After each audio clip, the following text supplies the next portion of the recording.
Hey. What the fuck is up, Heavy Pony?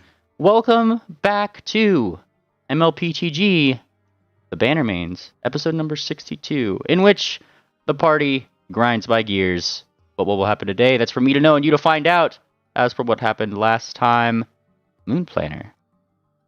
Last time on the Bannermanes, Triple had gone off to regroup with a portion of the Bannermanes who were hiding in a different safe house, and he was surrounded and accosted by 3 kobolds.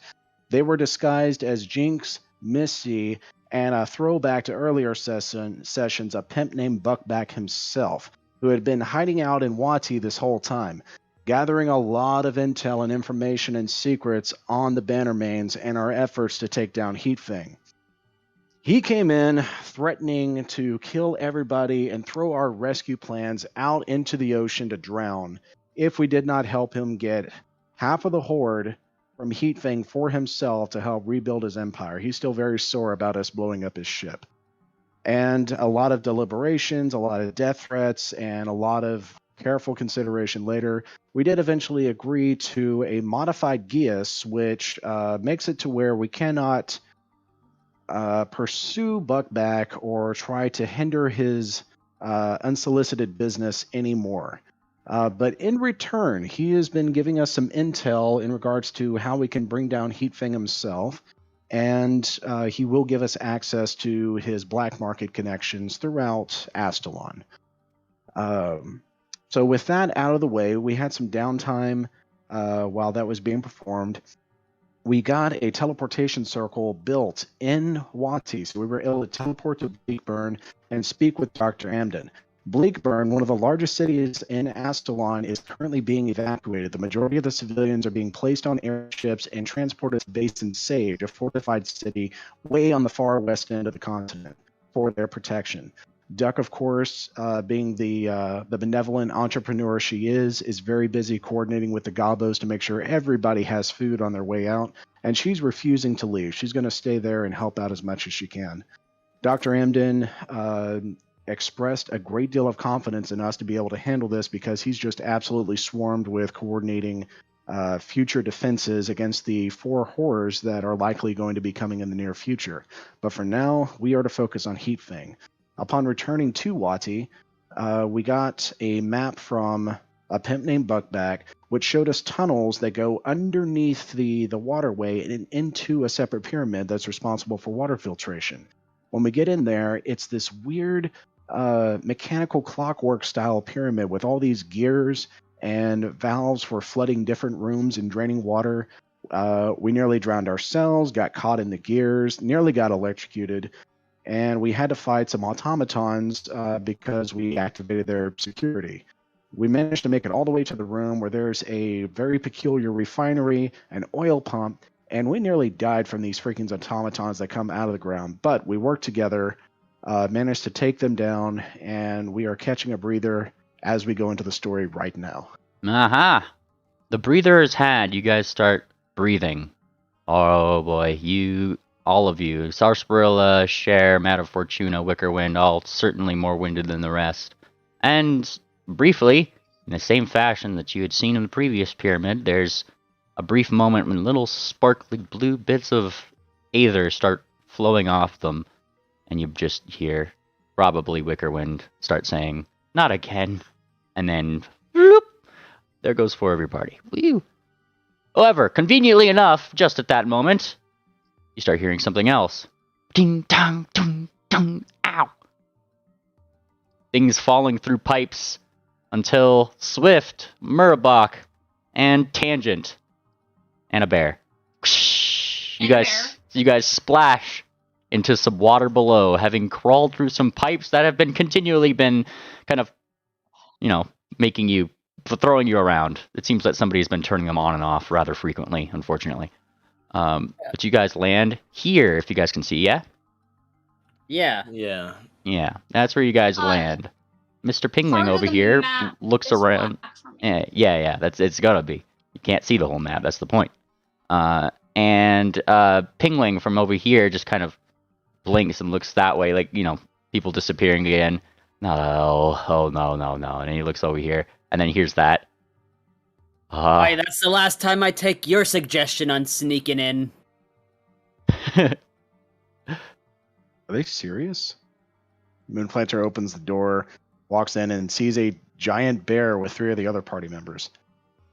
Well, it's actually a did you dog get- currently with a collar, so mind that. Yeah. I mean, it looks like a bear to me. He's wearing the collar of Inconspicuousness or whatever. inconspicuous. Gotcha. Yeah. So How it's did a you doggy. three- How did you 3 manage to get in through the pipes into here? What I want to know is how y'all get in here without freaking dying. We almost died in there. Yeah, what the hell? It's like a water park in here. It's like a maze, an underwater maze. Oh. Like, what's going on? Well, yeah, you're in good company. We've nearly drowned ourselves several times getting to this point. But hey, you're not dead. Congratulations. Come in here and Likewise. take a look at this machine. Okay. It's lucky that you guys popped in. Some of our others just decided that it was not a good time to be here or something, and he kind of like scratches his head a little bit. I think it's something to do with that ley line. We should probably work on making that a little bit safer, I think. Well, there was a giant blue gem that you could barely see through a small slit in the wall toward the main entrance of this place. There's still also the western half of this labyrinth we could look into. My bear. I mean, my dog. What? He's trapped in the room. Hang on, I got you. There, now it's 1 square so you can move it around. Thanks. Yeah, I got you. Robo meanly took over as GM for tonight. Oh, yeah, hang on. Hang on. Bah, there we go. Hang on and on. All right. Pingwing, do you have any space in your bag of holding? Why? What? Why? Tangent is apparently over encumbered because she's carrying too many for herself. She has 20 of them. Oh, and he looks over wherever Tangent. Where is Tangent? Is she here? I didn't scoot up. Sorry. Yeah. Oh, there you are. You just. I don't know why. Why do you always look lost? Give it to me, Tangent. Are you giving him some of your? Oh, Triple's offering. Okay, I just need someone to take just 1 bar because that's how this works. Got it. You're currently holding 20. You could probably Yeah. give him a few more. All right, I'm gonna change that to 18. Okay. I'll make a note in my thing as well. All right, so So I'm giving him 2. Yeah. 18 Okay. carried by Tangent. 2 bulk is carried by Triple. Here you go. Thank you. Yep. Yeah, now I'm not Thanks. encumbered. Yeah, put like Mubarak just down to takes 2.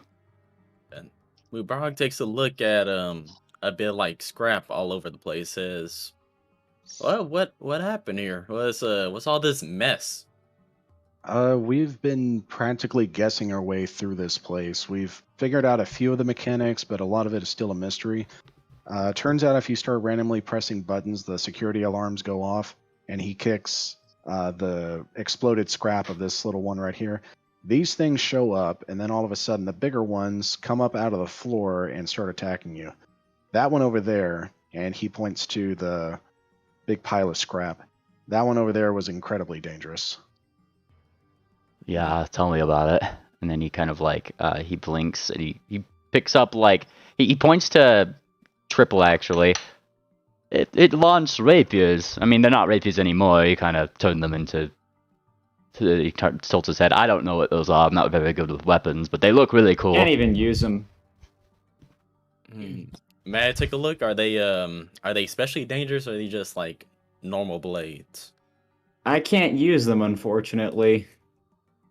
Here. They are star knives. Ooh, Martial Starlight. weapons. So I thought you could use martial weapons. Am I wrong? Yeah, No, you can't. You're No, untrained. I Yeah. can only use specific. Oh, I can. Only specific ones. Yeah. What? Do you want them? Oh, Here. these Let me- Anyone can have them. nifty. Let me take a look at those. Damn, awesome design. So, I can't get my orb, not my orb, my armor rune thing done here? Does it look like we have a Where are- crafting table around here, Cat? Okay. She- Penguin, mind your manners. He said that he could do it if we had a few days of downtime. he kind of his ears pull back a little bit. Sorry, this whole event has just been, a little stressful. Well, this Well- is part of adventuring. You need to show respect to the people who are watching your back. Otherwise, well, no, I'm not suggesting that we would do anything nefarious, but some people's sensitivities might be higher than others. And he kind of rolls his eyes, says the person who was yelling at me a couple of days ago, but okay. Hmm. He's like How many mumbling of those? How many of those knife things do you got, lad? 8. 8? I'll take a handful myself. Oh, you can use them? I think you guys should be able to put that in your party treasure, and then you guys should just interchange stuff using that party table. Well, okay. Martial weapons. Yeah, I'm an expert in martial weapons. Go ahead. Nice. And count loot's here. Okay. I'll take 4. I'll take 4 myself. Or no, Party loot. Hmm? I'm putting in the party loot. So go on. All right. All right. Oh, but you said the job is only half done. There's a whole other wing to explore. Oh, yeah. In fact, you're going to be really impressed with the room in the middle. So I believe I found the ley line blocking crystal stone. We haven't figured out how to access it yet, but I'll show you the slit in the wall where you can see it. But in here, these machines are some kind of refinery. And over here, there's this pump that brings up some black crud. And then you put it in this, and it turns into this really foul-smelling, oily substance. Who's got that, by the way? Somebody put it in a container. It's I believe Sarsaparilla did, didn't she? Yeah, it was Sarsaparilla. well, presumably it's just with the party now. Mm-hmm. But yeah, I'm assuming you guys just trade around important things like that Yeah, with you Emerson got party loot. Haha, West Marches. Yeah. All right. It seems like a bit of a gamble, but there's a chance to get something better if you put something in this machine, activate it, and then put it over here. That's how all the rapiers got turned into these star knives you're passing around. Well, I'm not looking to put mine in there then. Oh, more importantly, we found out this is how the crystals blocking the ley lines were formed. And he pulls out a few of the pebbles. It's like, so we put a little bit of the aether stone in here from one of the bars, and it came out and it became this stuff right here. It's just inert aether stone, but it's what's being used to block the magic. So I think this is how they created it. Well, Are it you was sure? like that. Then after like not too long, it seemed to have not been entirely stable, and then turned into that plain stone like the last one did when you guys took it off its pedestal. How long? Are you sure this place doesn't like it has been used that much in a while? I Based beg on to the differ, says Pingwing. It seems like it's very active. Well, with robots, but who knows how long they've been here? Well, the robots are aware of a malfunction, but because we're not trained or recognized by them to fix it, they become hostile anytime we try to push deeper. Hmm. I'd imagine it's probably some sort of, and he kind of like waves his talent around, authorized personnel or something. It's usually what golems do, clockworks, whenever they're given an instruction. We don't exactly have badges that are probably what it's looking for. You've been here for a while, right? Penguin? No. Not here, but in Wati? A little bit. It was on a research mission for the big necropolis. Have you seen any clockworks or something similar to that could have authorization in here, if need be? Kind of thinks. No, I quite frankly didn't even know that they had anything here in Wati that was clockwork related. And he kind of like shakes his head. This is, well, I mean, there was some placards at the start that said that this was probably designed by Crucible, if you know him. But I didn't really know much about it, and Certainly Gyro didn't know much about it, and so at least he didn't tell me. Those are the only... Gyro's the most clockwork thing that I know in this city. He kind of like nods. But he's not exactly accessible at the moment. Fair enough. But I don't see how this be accessible to kobolds. I don't... Well, they've sandbagged the front of it off, likely as a directive from Heatfang to make sure no one else comes in here to mess with the crystals. Oh boy, won't he be bad. Do you think it's possible for him Exceptionally. to rip the roof off of these pyramids? Only if he's really good at potting. Pingwing smiles, raising the roof and all. Jokes are Sorry, I'll be supposed- quiet now. Jokes are supposed to be funny, Pingwing. I know, I'm sorry.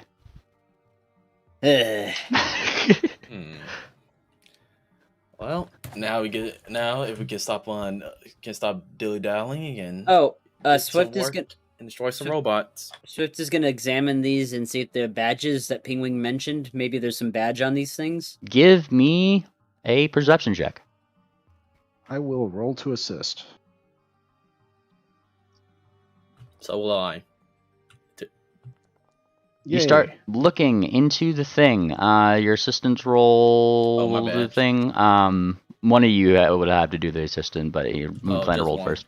Yeah, Right. because bonuses don't stack. So you're looking at this one. This is the one that Sarsaparilla actually struck with the construct key that they had, making it inert. And she actually took out the little clockwork heart in this one.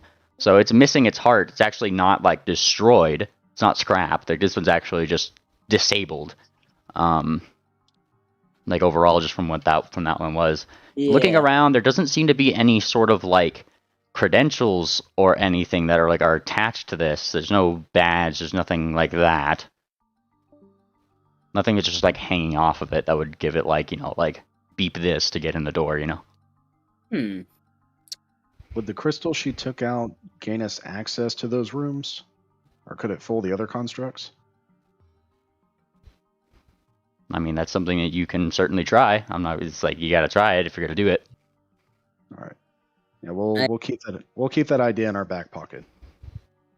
We'll see if we've got another one of those things on one of these other robots. The others, I believe, were pretty thoroughly destroyed, especially that one. So that's just a thing to keep in mind. That construct key that was left by some mysterious person in the previous pyramid, that was left there.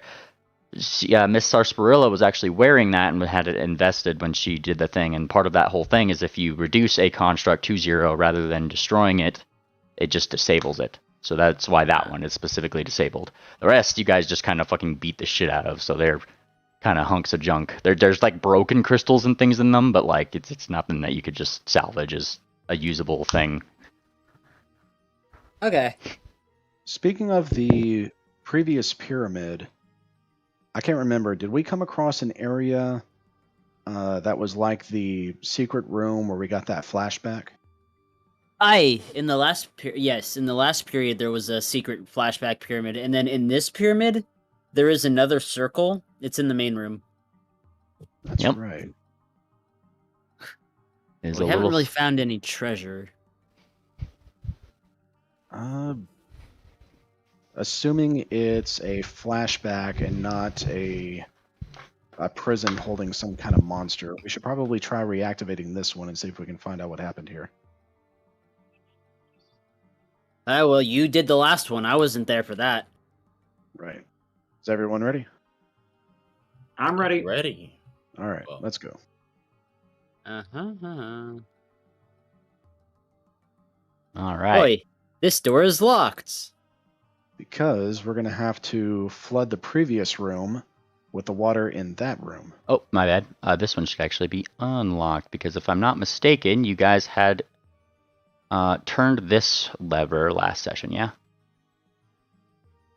At one point. All right, let me change the light colors here. Boop, boop, doo, doo, doo. I don't know. Can we fast travel back to the main room? I could do that. That would just be quicker. Yeah. All right. You guys are And able to flash track back to the main rooms. Let me, boop.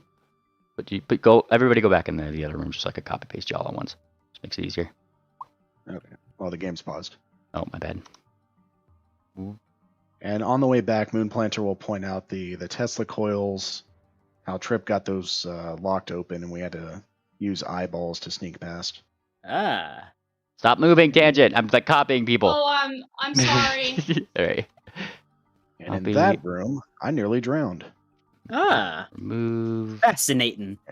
And those spigots you see sticking up out of the floor right there, those jettison a great deal of steam, so be careful, otherwise they'll burn you. There we go. Ah. Wow, this is quite a room. There's a Mhm. bunch of switches on the other side of the wall right here. It's kind of like a control panel or something. And he looks around over here. Like that's what I would assume it is. Why let's else try would you have a bunch of flipping it. levers in a place? Well, we may as well just try flipping each one of them and see which one works. I don't think we should start blindly flipping switches. Blindly, slimely. What's the sense of adventure without risk? All of these levers, above each one, is labeled 1 to 10. Is that danger? It's Well, probably a danger level, so don't flip the 10th one. Well, let's flip the first one. Oh no. Are you doing it? I mean, hang on, Mubarak. I mean, risk is one thing, but it should be a calculated risk. We didn't touch this panel. We didn't touch this panel when we first got here because we wanted to explore to see if we could figure things out. We still haven't figured them out quite yet. That's a smart call. Well, in that case, there gonna be like any treasure, any possibility of treasure, if we go searching around. And Potentially. Did Chewbacca want you to ask for him? No. No. But Mubarak. You two seem to be focused on a lot of the same things, like you're in cahoots together. Shabak. Well, Pingwing thinks this is very suspicious, he says in the third person. Liquor, but I just would like my work to be rewarded, you know? I mean, I stick my neck out there. I think it's fair. I get some gold, some Bitcoin. It's fair. Well, so far there hasn't been traditional treasure found in this place, but if we can get this thing up and running, it should start purifying the water. I will note that as you guys have taken care of a couple of those like clockwork spies in the previous rooms, some of those same little indents in the walls are definitely visible now. Obviously, them not having returned back to them, they seem to be popping out of the walls in certain places. How many empty spots do we have, and how many little drones have we destroyed so far? Well, you didn't really see them to begin with. Only the ones that were like on the front-facing ones. Some of these like weren't even spaces that you would have seen previously. But you've defeated 1, 2, 3, 4, 5, 6, 7, 8, 9 so far. 9 so far. Okay. Throughout the rest of the wall, do we see some that are still lodged in place? Oh yeah, lots. No. I don't know if we should destroy those or not. I can't tell if they're critical to this place. I don't know. Destroying them could result in like a security breach. Well, I wasn't here to see what they did last time, so. Hey, lad, what do you think about these little bots? The little. Oh, you're talking triple. Yeah. Yeah. Triple? Well, what is it? What do I have to? I'm not an expert on this kind of thing. They look at you. They look at you? Yeah, they take pictures. Well, actually, I don't know what a picture is. Hey, you do. You're from Erelon. You know about their pictures. Oh, yeah, you're right. Yeah. It looks like they take pictures somehow. That's very not good. Yeah, I know. Trying to sneak around here. Though I don't know who they're giving it to. Maybe the robots? Yeah, they haven't attacked us directly so far, but when they take enough damage, they'll spin around really fast and explode in your face. Not very pleasant. That doesn't sound fun at all. But onto the circle. Penguin's looking at the circle. The circle itself looks It's not like painted on like the last one was at the previous pyramid. This one is etched in. It's etched into this to the like kind of coppery floor, brass floor itself, where like in a way that was definitely probably machine done, for lack of better terms. Very circular, obviously. Very no, there's not a lot of abnormality to it. And of course, there's 4 different spaces, 1, 2, 3, 4, that all go around a big central circle. All right, we had 4 Someone had instruments. Go ahead, Trip. nothing going. We had 4 instruments and a 5th object. I forget what the 5th object was. That was the construct key. The one that Sarsaparilla used, The correct? Cordella's construct key, yeah. All right. Have y'all tried using those again? Or did you find any new things to put in the circles? No, we haven't tried it yet, and to the best of my knowledge, we haven't come across anything that would fit the same way. Only thing that I think we took in from this place is I think Sarsaparilla took a core from one of the clockworks. Was the first pyramid themed after semitone? Because the 4 objects we found were all musical instruments. That was a lot of the things. A lot of the stuff had to do with their ceremonies. There was instruments. Well, I don't suppose we have access. Do we have access to that key and the core? Or technically not, since Sarsaparilla disappeared. Oh man, that ley line, you know how it puts things in your party loot. Magic. Well, try putting whatever you got, try putting it in one of the circles and seeing if it does anything. Like the core. I say out of character. I don't know what y'all talking about, but it sounds like a plan. Right, so I guess we'll put the core. I don't remember if they had to be aligned perfectly one way, because if you look at the way the circles are drawn now, this one is a circle within a circle. This one is just a plain circle. This one has I forget what that type of line is called, but you see how that one kind of curves to the west? The crescent? And this one curves to the east? Yeah. Yeah. Oh, are these moons? Are the moon Possibly. shapes? Full moon. Yeah, phases. They yeah, could be phases of the moon. phases of the moon. Yeah. So this would be new moon, full moon, waning, waxing. Does that mean anything? I don't know if Crucible would have been concerned with the phases of the moon. That didn't seem to be his field of expertise.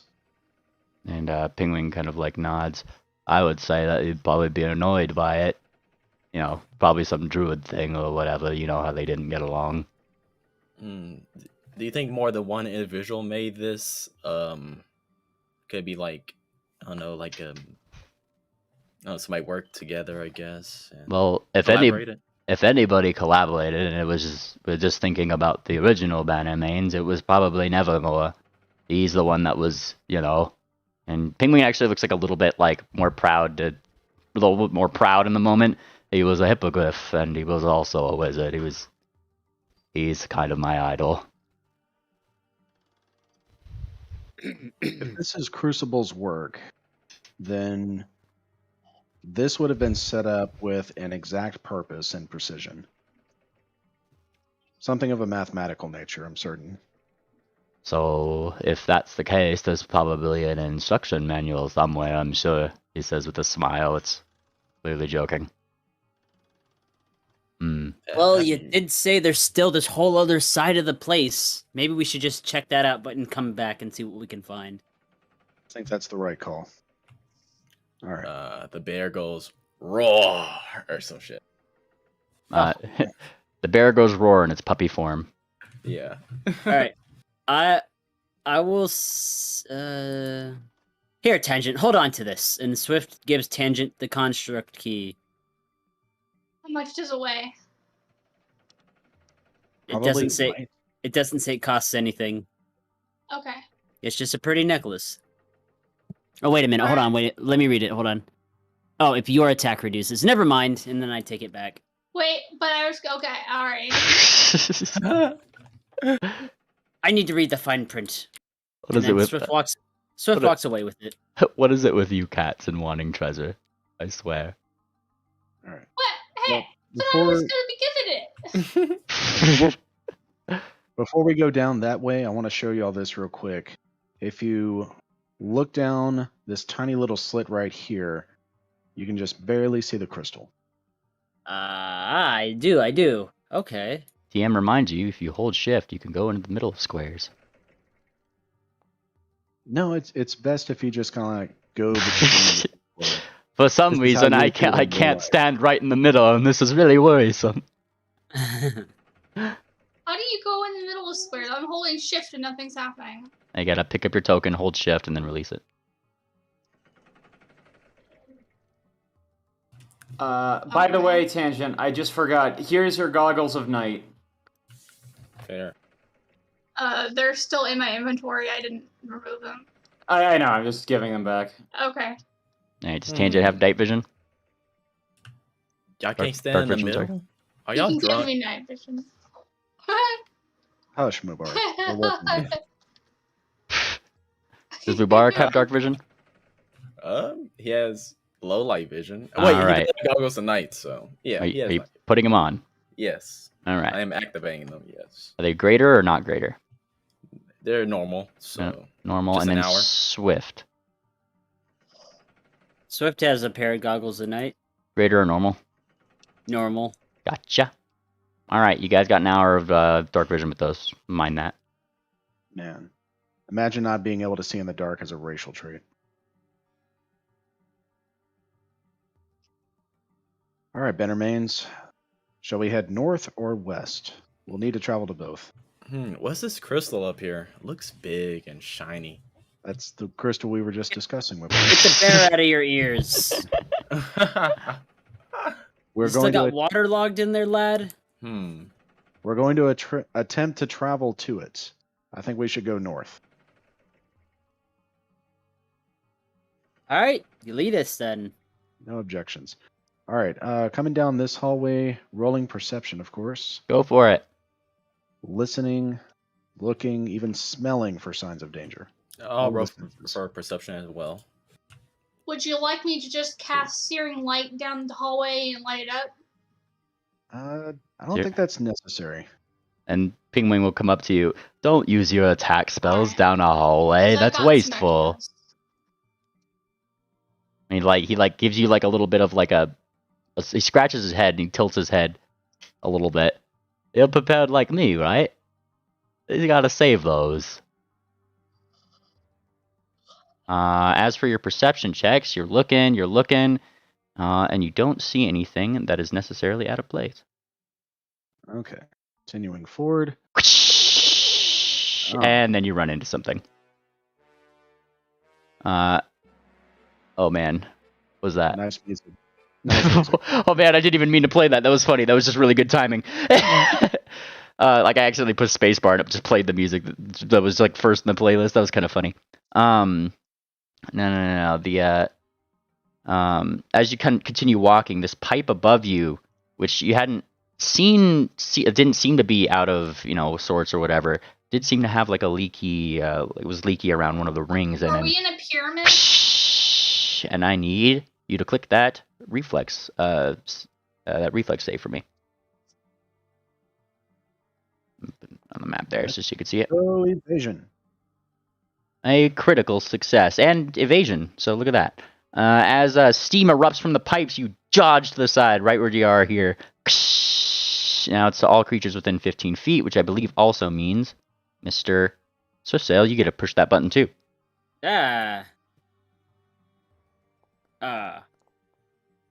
Nice. Okay, cool. Yeah. So you guys kind of dodge out of the way. Swift's a little bit easier than Moon Planner. As this kind of releases whatever pressure was in it. And then that little O-ring kind of thump, goes back up. It seems to be like that pressure just slowly builds over time. We'll keep that in mind. All right. So peeking around this corner, rolling perception again, looking for the same kind of threats. You keep a keen eye out, but don't see any threats. As you look around the corner, though, you will see a door. All right. Triple, would you please check the door for traps? I'll check the door for traps.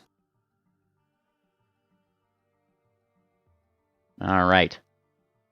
You check for traps. Triple, looking for traps in this door.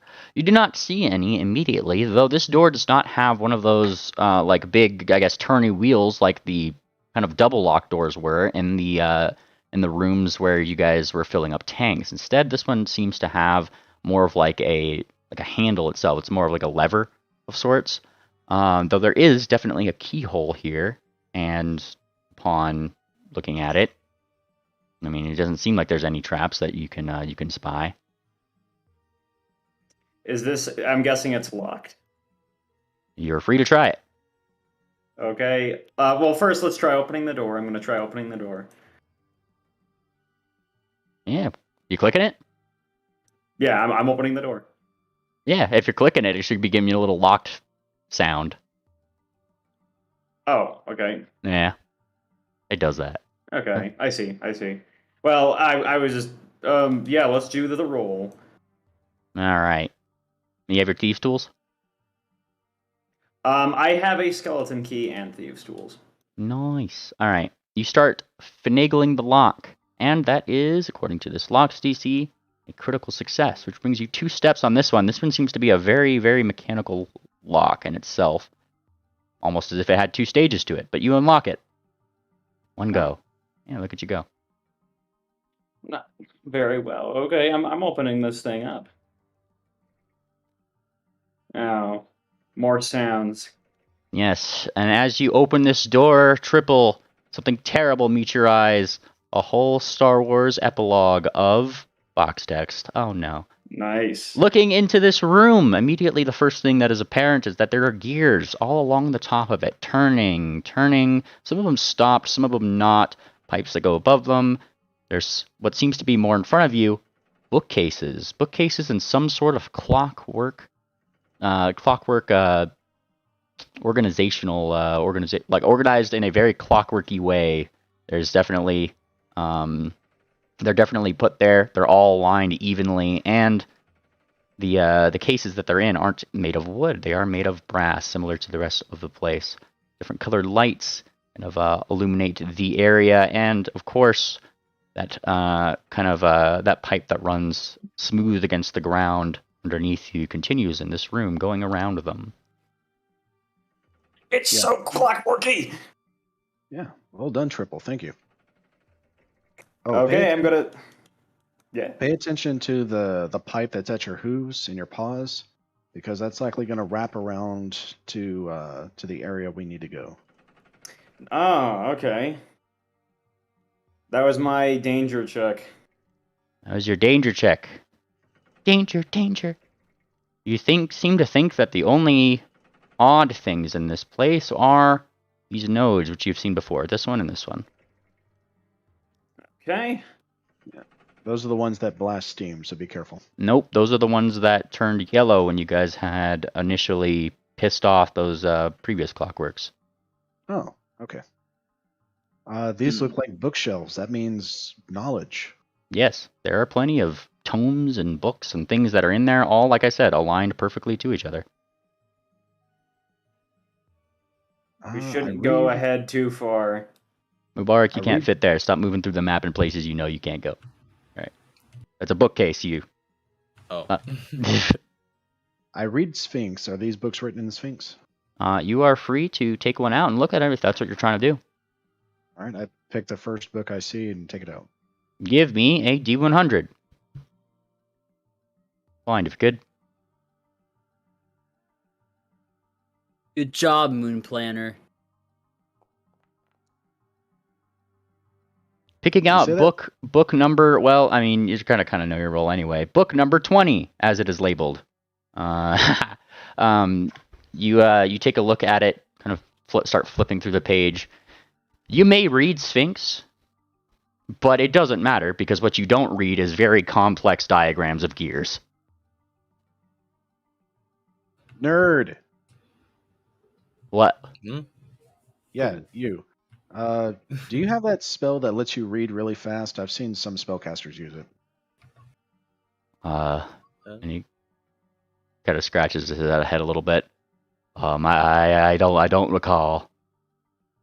Okay. Well, I think we found that user's manual you were mentioning earlier, but I can't make details of it. Oh, let me see. And he gestures out. This one's Yeah, number he 12. knows. And he takes the book, kind of like looking, flipping, and as he flips, he's generally trying to do like a really quick reading thing, but knows that he's kind of on the spot right now, and he's definitely a little nervous for it. That being said, he does kind of like blink upwards and look. I mean, yeah, this is definitely instructions, all right. And he looks up. I would presume, and he's like matching some symbols, matching some gears. Probably in that area, and he points up toward the ceiling somewhere, like indiscriminate, where some gears are turning. It's just kind of a service manual, so like if those need to be replaced, I think, and he's looking toward the books here, if I had to make a judgment call, he says as he rolls his skill check, because I gotta do that in fairness. I had to make a judgment call. These books are probably for after he was long gone. If anybody was to come in here and fix up the place, this is probably the place that they would start. I see. Well, then there's probably instructions on how to repair the filtration system, if we know the right book to look at. Is there a glossary or an index book, kind of like how the Encyclopedia Britannica used to have a book specifically for looking up specific subjects, so you know which book to look at? This is where I would ask if you have a relevant lore skill, or anybody else that has a relevant lore skill for such things. I know Mr. Penguin does, in academia. Tanning lore. I don't think that'll come into play here. I don't think so. Tangent, what's Sailing your lore, lore? of course. Did Tangent? I thought Tangent left the call. Is she here? She's here. Well, she's deafened. God damn it, Tangent. Really? I think her mom might be yelling at her. PCS, deafened. Underworld I'll lore check her is lore, though. perfect. I don't think Underworld lore would be here. Unfortunately, the Underworld doesn't much care about the Dewey Decimal System. All right, let's see. Worker one had transcriber lore. Tangent's lore would not come into play either. However, like I said, Penguin's lore did the thing, so I rolled that, and what Penguin would get you based on his roll.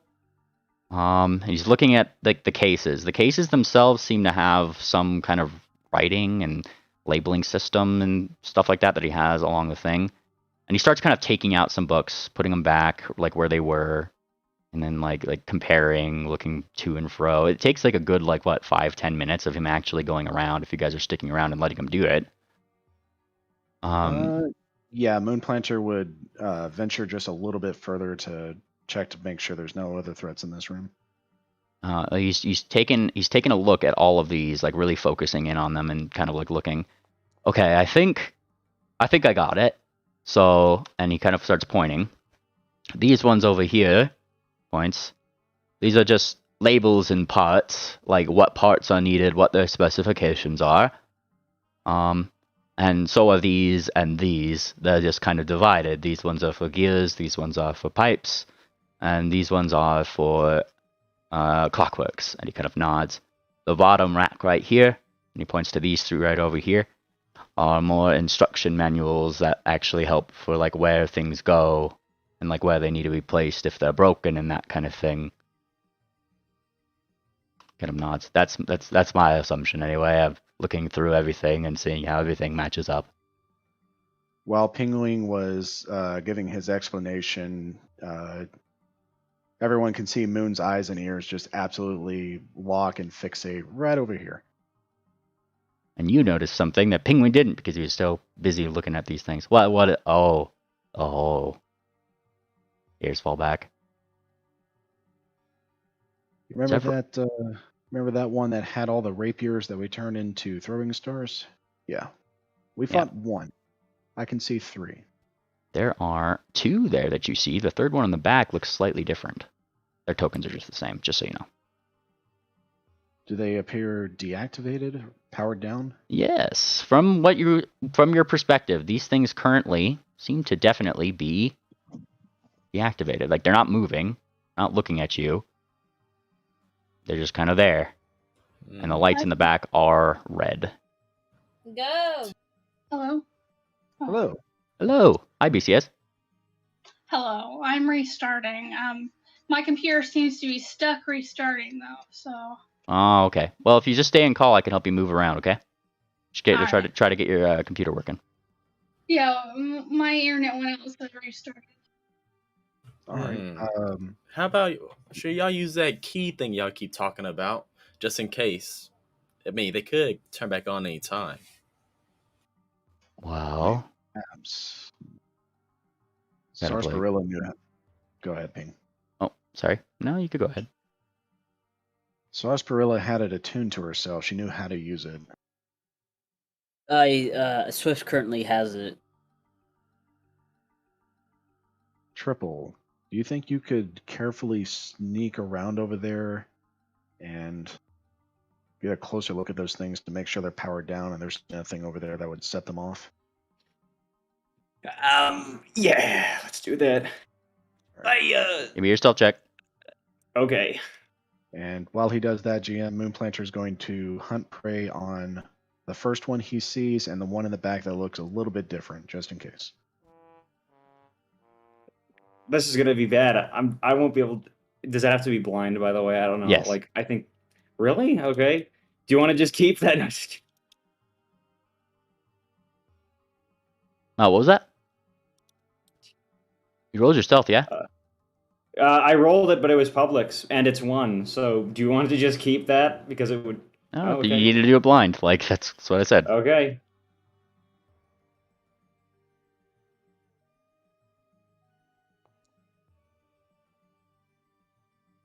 That was either better or worse. All right. Where are you, Triple? There you are. All right, move.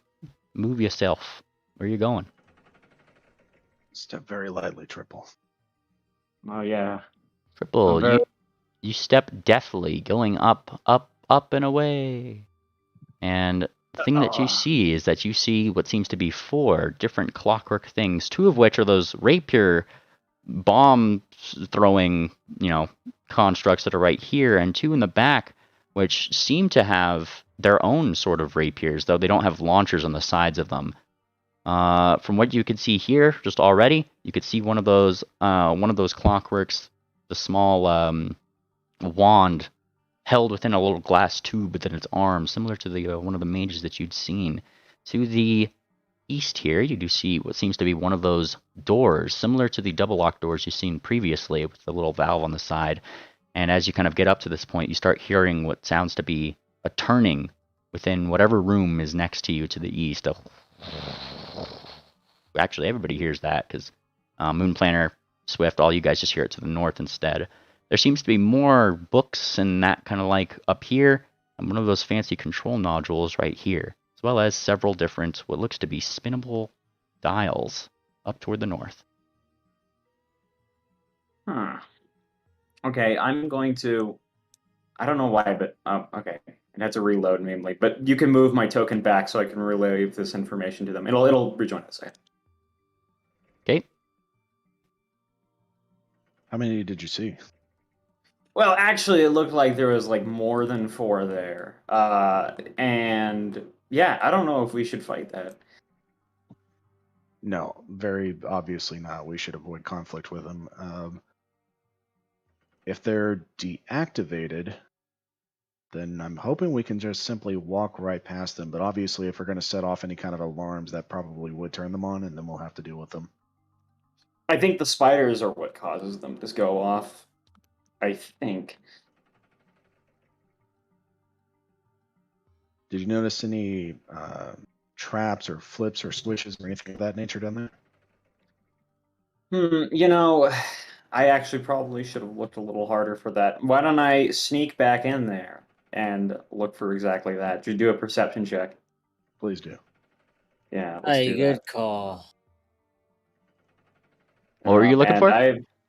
Basically, I am looking for switches or anything that could turn these things on, as well as traps. That would also be a good thing to I look told you, for. though, the only switches that you saw were 4 turnable dials right up here toward the north. Yeah. I mean, I don't know. Those don't look like switches, but They're maybe controls. You were looking for controls. Okay. Well, I'm gonna tell them about that. Yeah. Okay. Thank you, Trip. All right. I believe that means it's safe for us to at least approach. Yeah, I see that one you're talking about. Pingwing stays in the back.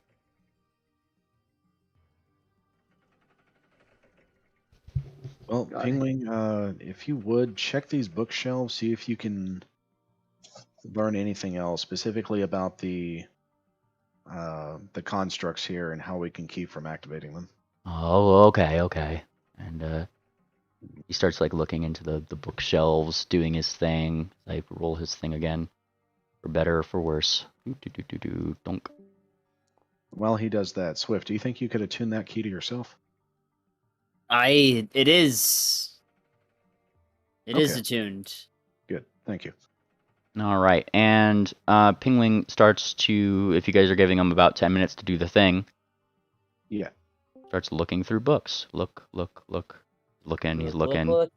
Book. He's a little apprehensive to turn his back to these things over here, but he does go up.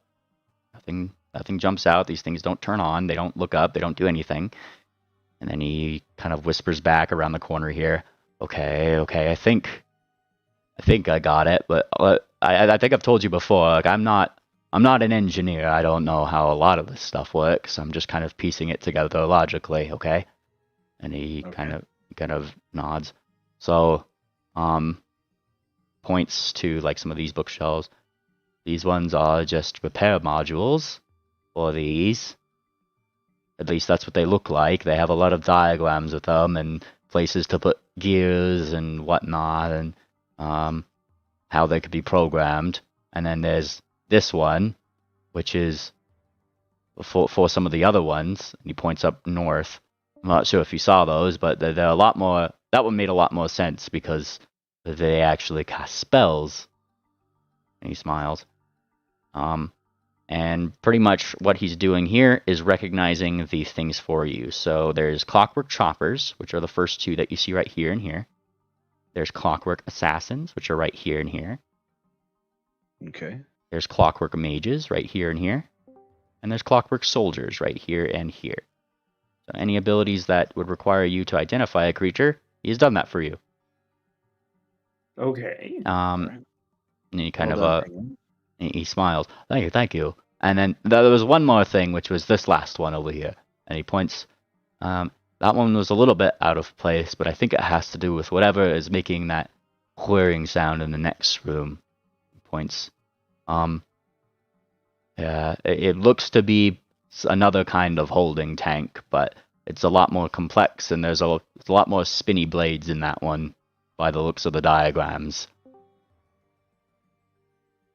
Were you able to determine how we can keep these things from activating while we're working in here?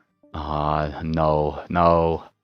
That's not something I saw in there anyway. Like I said, they're more repair manuals, less so how to not activate manuals. That's when you guys hear the next room over to your to the east kind of stop, like it powers down. Is someone Let's in there hide. messing with it? He blinks. I'm not sure. And that's when you guys hear it. You hear it. Oh no. What do we hear? Chipper cartoony music. The worst kind. You hear it, and then kind of start hearing little buzzing as a very familiar buzzing. It's the buzzing of those things. Let me pull them up here. Let's see. This is in for pyramids. 1, 2, 3, 4. Start buzzing in. Tangent, are you where you are? My PC's coming up. Yeah. Tangent, Mubarak, you guys kind of see 4 little things buzz in, but they don't really pay attention to you. They just kind of start flying in. Blink, blink. They stop. They blink at you again. Blink. And then one of them, kind of like that little crystal in its eye kind of opens up and it looks at you, and you just hear this distinctive like it flashes at you briefly as if like taking a picture. Swift gives a big grin, stands up straight and tall, and he looks pretty for the camera. You Don't do that. give me a performance roll. Okay. God, I love this theme. Hey. And yeah, I mean you do get their attention, and they kind of spin around you. Snap, snap, snap, I snap. get a good look, and I even give him a pose with the rapier. I'm going to. I think that these things activate the robots. I think we got to kill them. And they fly around. They're doing their thing. You see one of them kind of go up to these controls over here, actually. He kind of lands on one of the ones toward the right, and you see him kind of turn it all the way up. Man. And this one stops taking pictures of you, and then looks toward everybody else. Penguin, who's trying to stay out of frame and like going around you, Swift, it just winds up getting more pictures of you. Oh, no. And it's like, it's trying to get a good angle of Penguin, but keeps getting Swift instead. It's around this time that as these things fly in, these little control nodes do light up green. They're green, currently. This one continues to spin up here. And then as it kind of spins it up, that's when this one kind of like looks over toward the other one, and in a very kind of clockworky way, just kind of like I'm going to stop that so it's not repeating all the time. A very clockworky sort of way, it does kind of like look toward its compatriots, and let me suppose I should pull up the where's the Wati ambience, hey? I had it somewhere here. Oh, there it is. Bonk. There we go. Yeah, in a very clockworky way, kind of like looks toward its things. And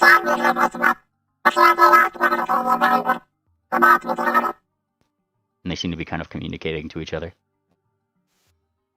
And then this one goes over and just starts flying away. Well, they seem harmless. They just seem like big fans is all. They all kind of line up in this very big like a line and then start flying out. Does this dungeon take a while? What a meta question. To load. No, to load. Oh, I'm not sure. I was not really. I set the DPI down. It shouldn't be that long. Yeah, it loaded pretty quickly for me. I'll just refresh. Make sure to check if you have hardware acceleration on. I don't know how to check that. Well, Google it. PCS, before you do anything, what browser are you using? What browser are you using? Firefox. Use Chrome. Okay, so how about that door then? I'm very apprehensive moving forward. I mean, as far as those little machines go, it seems like as long as we're not openly hostile, they're not concerned about us at all. Swift takes a brave step, kind of just where he is right here. Hey, yeah, they just seem, like robots. Security, I guess, but they're not on. Without a doubt, security. All right. It's about when you hear like a chunk, and then all the gears around the room kind of stop. And then from inside whatever room is next, all you hear is the sound of fire.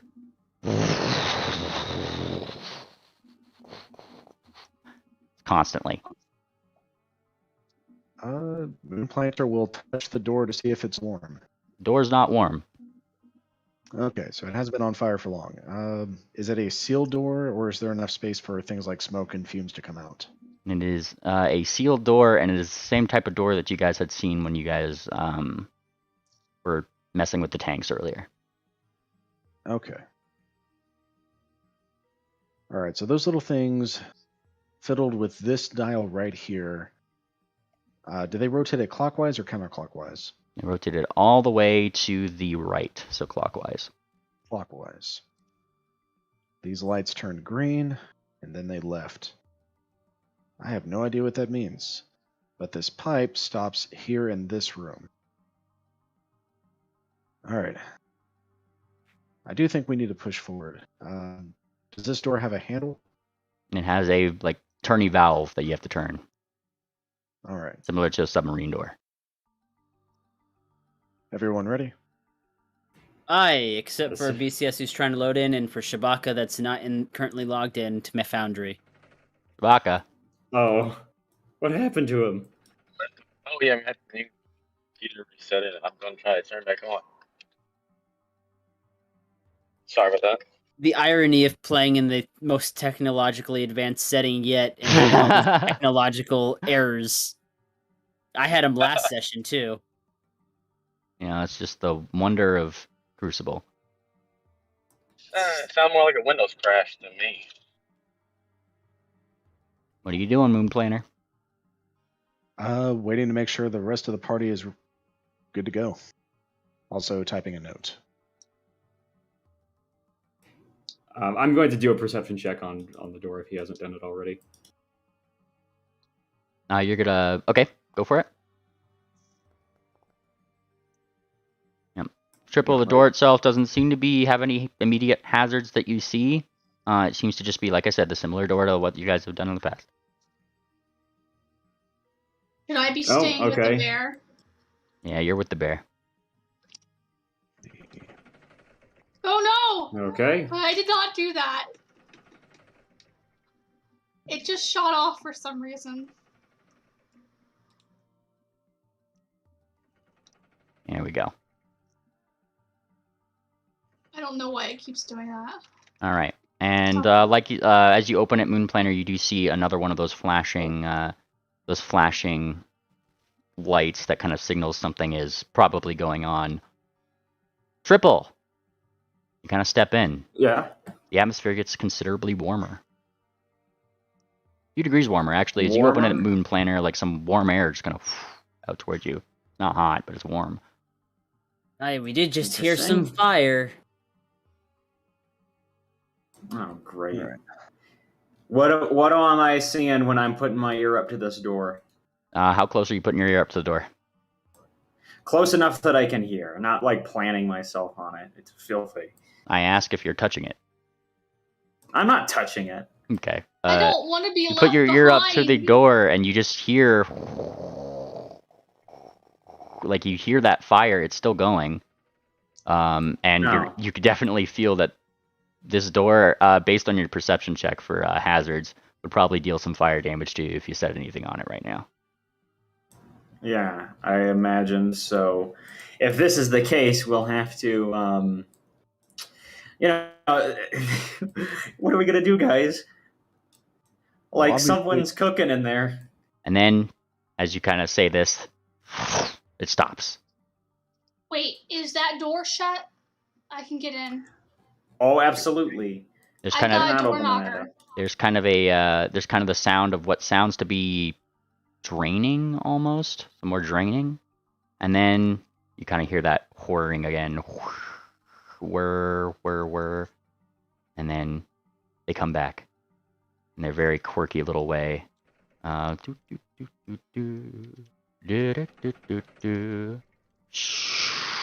These things come flying back in. Currently, they start looking around. They once again just kind of ignore you. They go about the business that whatever they're doing, they do it. But this one kind of stops here, and it looks at the fact that this door is open. Want me to use the assistant door knocker? Not yet, Tangent. I want to see what these things do. It looks at this door that's open, and then this control node and this control node go yellow. This Moon map is Planter laggy. will step up and close the door, and then step back. It follows you as you step close to it and then step back, and like the thing follows you and clicks its camera. And then the nodes don't change color, it just it remains there. Two of them kind of go up here. One of them turns this one all the way from the clockwise position it was back to wherever it was resting. And then the other one kind of turns the big one all the way to the right. and then they kind of fly off again. The nodes don't change color. By the way, Uh, my bear's stuck that- in a wall. My Your my bear's game not won't stuck let in a me wall. won't let me move left, so I'm reloading. That the number 1 or the number 2 dial that it turned clockwise? Number 1.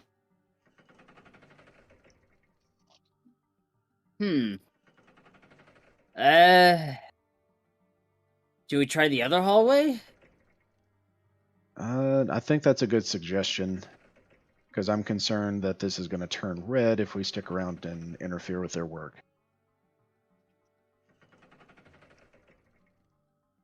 All right. Red, certainly not very good.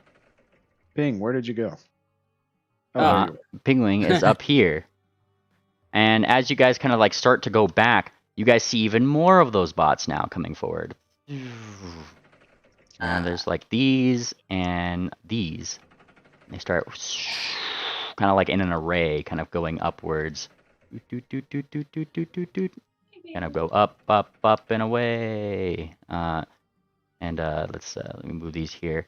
And one of them kind of fits itself onto that latch of the door. It clicks into place, and its gem turns green. And then it opens. Doomp! It opens. And this light actually changes a different color than what you guys have normally seen it. It actually turns yellow. Ooh. Yellow. As it turns yellow, another one kind of goes in, fits onto the door. You see a little click.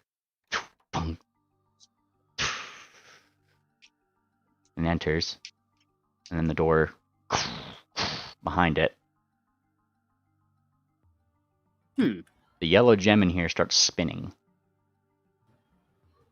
What's that about?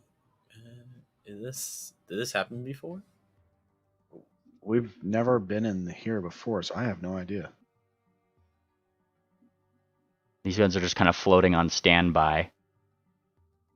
Pingwing, do you have any idea what that means? I feel like I don't want to find out. Okay. Yeah, let's head out, and we'll come back to this room later. Aye, fine by me. Yeah, Pingwing's sticking near the bear. All right. Does the pressure valve look like it's going to pop? Give me a perception check. Well, I already ran through it, I guess. Yeah, you did run through it, so yes, the answer is yes. It did look like it was going to pop. All right, click the button. Means I got to click the button. That means Swift and Tangent and Pingwing need to click the button. Yup. Everyone, literally everyone. Except for Murbach, he has cover. Oh, cool.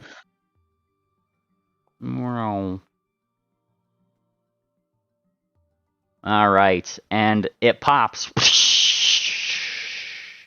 going out. But I think only Pingwing takes damage. Where's Tangent? Right here, I'm waiting for the trap. Yeah, click the button. It says DC 24 basic reflex. You're within 15 feet. That's why you got to make the save. Okay. Hold on. All right. There you go. All right. But I don't think I made it. you did fail. So you and Pingwing. No, Pingwing actually made a save, so you'll only take half. So here's this, and here's this. So 7 and 10. You're gonna take all that. Tangent. Pingwing's taking half.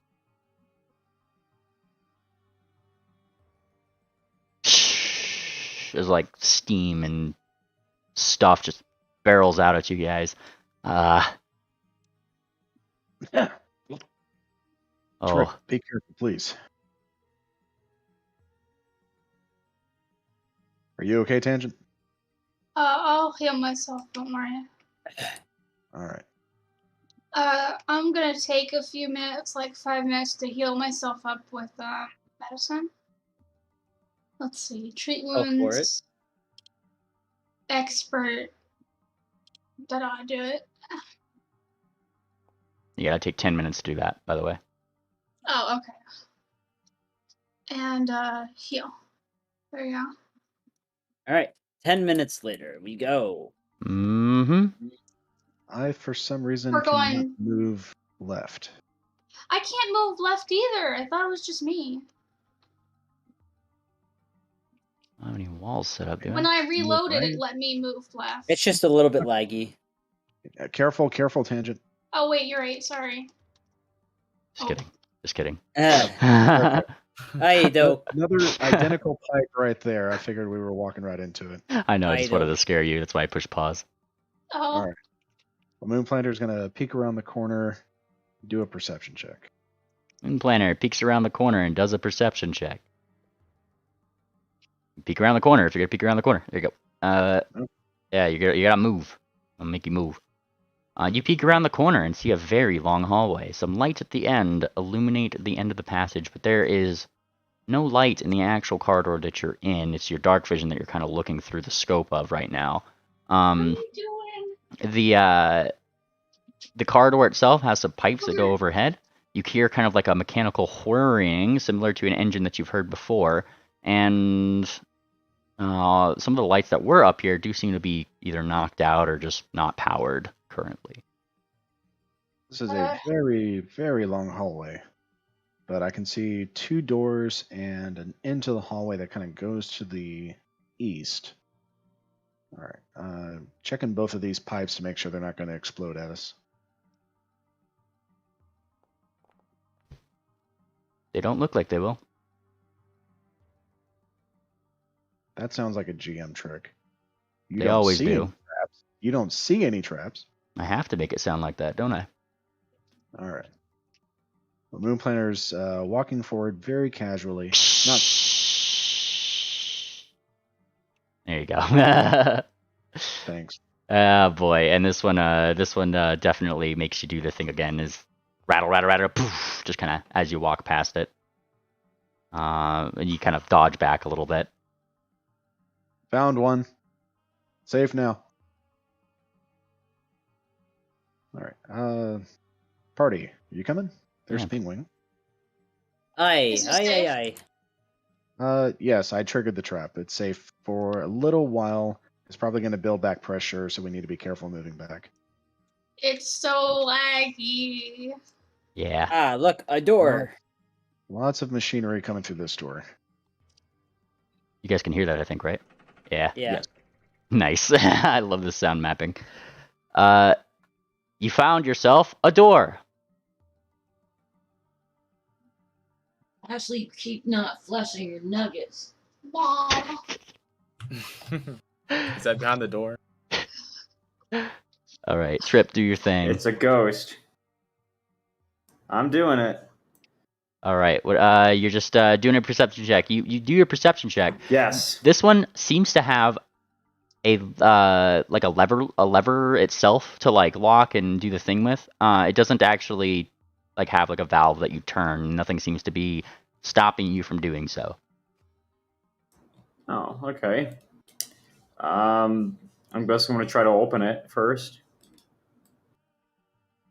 Okay, and it has a yellow light. I'm going to do my perception check on the next one. A yellow light and what seems to be some gears turning overhead, rather rapidly. Yeah, I'm gonna do that and then step back out after I've gotten my info. You take a look at the second door. Once again, same kind of door, same kind of thing. It doesn't seem like anything is stopping you from opening this door. Okay. Oh no, something let's was there to stop you. Box text. Oh no. Looking into this room as you open the door, what seems to be some sort of engine is chugging away. Along the floor is one of those glassed, like over the top, you can see the gears spinning, probably from the work that this engine is doing, and a very loud hum of the actual engine itself can be heard. A number of buttons on the mechanism seem to be very visible on some sort of control panel, and that's kind of what's in this room. The only thing really illuminating it is one green torch. Or I guess one green light. Oh, okay. Interesting. Green light. Yeah, I'm gonna do a perception check to see if there's anything weird here that we should know of. Green is good. That's Aye, right. green is very good. Go for it. Might not need to be worth messing with then. You peek. The big thing that's probably worth noting here is that engine has a bunch of buttons on it. Specifically, as you kind of like get like a smaller, closer look here, the buttons actually have labels. 1, 2, 3, 4, 5. It's got the actual numbers there, and then start, stop, prepare, ping, and check, service, and wind. Where's the wing button? Penguin, you gotta come here and take a look at this. What? This whole place doesn't... Yeah, look at this stuff. This place has like a bunch of like rooms and everything, but we haven't seen a single kitchen, bedroom, or bathroom. It's a shame. Well, I don't think clockworks really need to eat, so... I could use something to eat. How do they live? Probably he kind of thinks subsisting off that oil that we found in the other room, says Penguin, blinking, and then saying, actually, probably, yeah, actually. Well, I wouldn't eat that stuff, so I don't know. Yeah, how would a machine even use this stuff? Are you asking Triple or Penguin? I think he's just asking it rhetorically. Oh. Yeah, just speaking it out loud. Moon Planner has no idea what any of this is. Like, you guys have to shout, like, if you're talking to each other in this room, by the way. That engine is loud. There's probably a reason that was double-doored. Oh. How can anyone work with all this noise? Even Gunter's got, like, his little flippers over his ears. Where's some earmuffs when you need them? The last time we came across an engine like this, it was powering cogs next to a valve. So Can maybe I we use- should turn it off. What were you saying, Tim? What? I was tempted to use the bullhorn cantrip, but I probably shouldn't. No, you should. What? I can't hear you, dude. Read my lips. I think we should turn it off. I can actually read lips. I don't have that feat. That's a feat I have. I can read lips. So, yeah. Oh, crap. Yeah. Are you closing the door behind you, or what? I don't like this room. Oh, my poor ears. Triple, you notice hazards. Oh no. More of those clockworky style bookshelves align this next room, though in this one there's a control nodule next to what seems to be two very tightly covered looking things that you had previously seen those clockworks actually come out of the other place. That's not good. This door. Let's see if there's like an anti. Oh wait, look. The pipe goes around this. Maybe they don't want this door to open. I'll check it.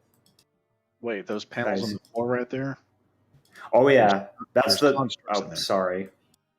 I don't know why I did that. Sorry. There you go. I'm checking the door mainly. Yeah, that's a construct thingy. But we've got more books. This one actually does have one of those valve locks on it. And there are more books. Get to work, nerd. Excuse me. Didn't Moon Planner say something about respecting each other or something like that? Respect is sorry. rare. I can't move right now. I don't know why. Oh, you're all right now. I mean, like, move me one square to the right. Okay. Just use your arrow keys, Tangent. I am. It's not moving. Oh, then click and drag yourself. Oh, okay. Hey. Hey. There you go. And Penguin is kind of like looking nervously over here. I'm not sure what we should expect here. Triple, as you open that door, a yellow light is met with you. Not... Okay. Think a fight's gonna happen? Well, I'm gonna do my perception check on this. Yeah. I'd prefer not for that to not happen, though. Don't open that door just yet. You percept on that one, and look at that. Look at the valve. The valve itself is set to closed. There's no weird symbols on this door or anything, but it does. Doesn't seem like anything's really stopping you from doing the thing. Sorry, I should put these up here. And that's when Moon Planner, or I guess Swift and Murbach, and you guys kind of see down the hallway Oh man, you know who it is. Well, there's more of them. Loompa, Loompa, dippity doo. Right? Wee! Here they come. Now, as they kind of come in this like line of 4, one of them kind of splits away from there. This one kind of catches up with the rest. It goes into that other room that you guys kind of left open. And these ones kind of just follow inwards. One of them just zips by your head, Triple. Latches itself to the door. Oh. And you see it like turn it. It's not even caring about you. It just kind of goes in. And then closes it behind itself. Oh. That does its thing. This thing comes over here. And you see it actually kind of like pull.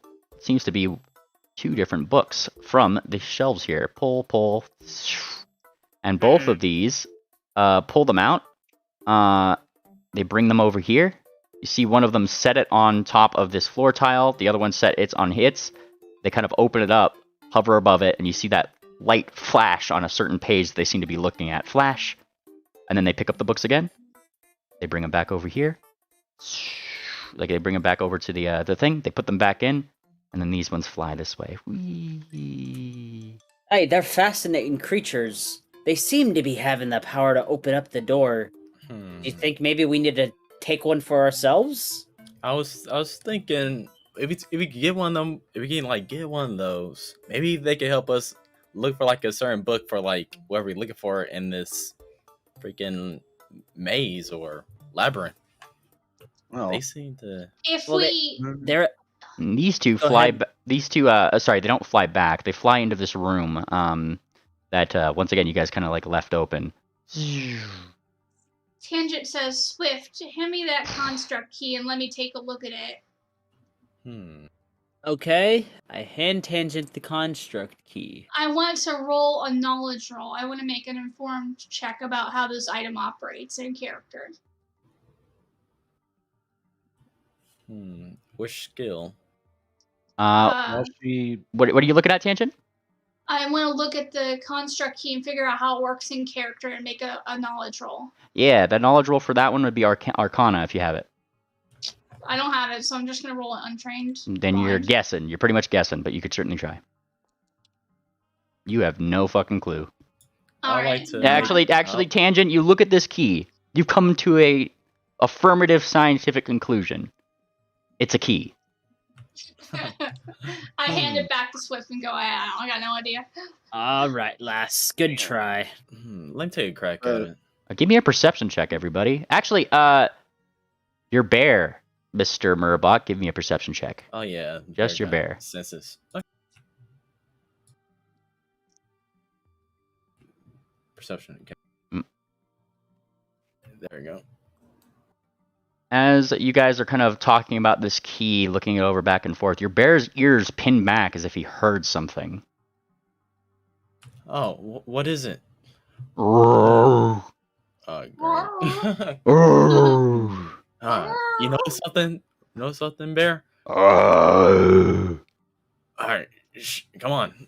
Let's see what you're talking about. I mean, And we then see this starts to like turn like it turns purple. Actually, let me put a little light here. I can turn it the color. Bonk. This one turns a purple color. There we go. Make this intensity pretty out there. And it's pulsing. Look at that. This likely ain't no good. And I deactivate the collar. Bring it back to its size. At least I thought it did. Right, light radius 10. 20. There we go. Ah. I don't know why that's not working too well. Hang on. Copy this one. I'm going to put it here. Bonk. I'm going to make this one purple. Ha! You can't stop me. Bonk. Oh. So this one starts flashing purple. Purple. And then deeper echoing through the dungeon, you hear very faintly, way far away, small like bell. Ding. Is this usual? More robots. And this was like Pingwing was like looking for whoever asked the start of session, is this thing still active? So you still think it's not it's still inactive? What's coming our way, Pingwing? Do you know? I have no idea. I told you I'm not an engineer, I'm a spellcaster. I don't know. I know I'm about as in the dark about a lot of this stuff as you guys are. I know how the Dewey Decimal System works. Okay. Yeah. I guess we prepare for the worst. Moon Planter will get his sword out, and I'm expecting something to come walking down this hallway, or maybe these opening up and attacking us. Yeah. Much more likely that one. From the room over, this one, you guys hear a definitive clump. What was Shabaka gonna say?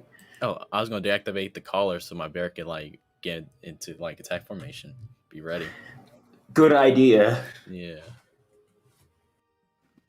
All right. All right. Watch out. This bear gonna get pretty big.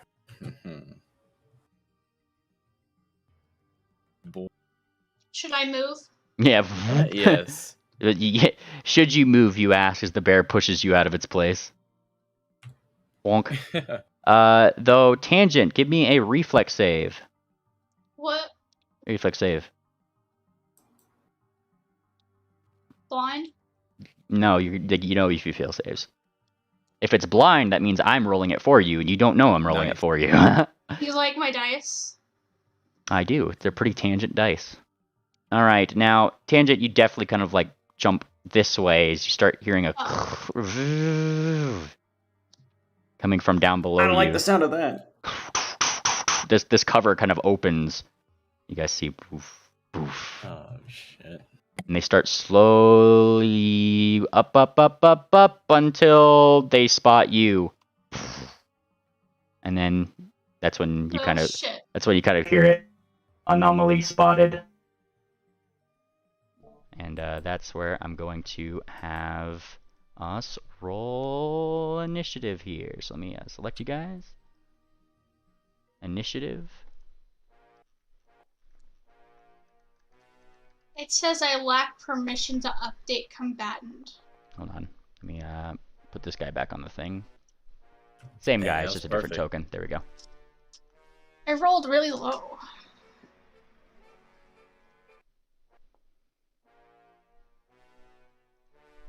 It's kind of fun to think back to PF1 and think 28 is a low initiative. Yeah. So I've only ever had one character who had a +8 to initiative in PF1. Wait, all right. Did the bear have to roll? I don't. Does your bear go on your initiative? Yeah, like Okay. I command where it goes. It's my All right. turn. There you go. It's your turn. All right.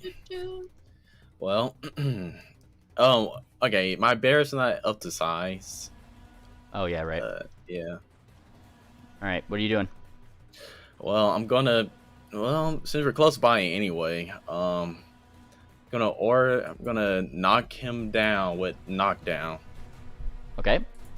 So let me get that in order.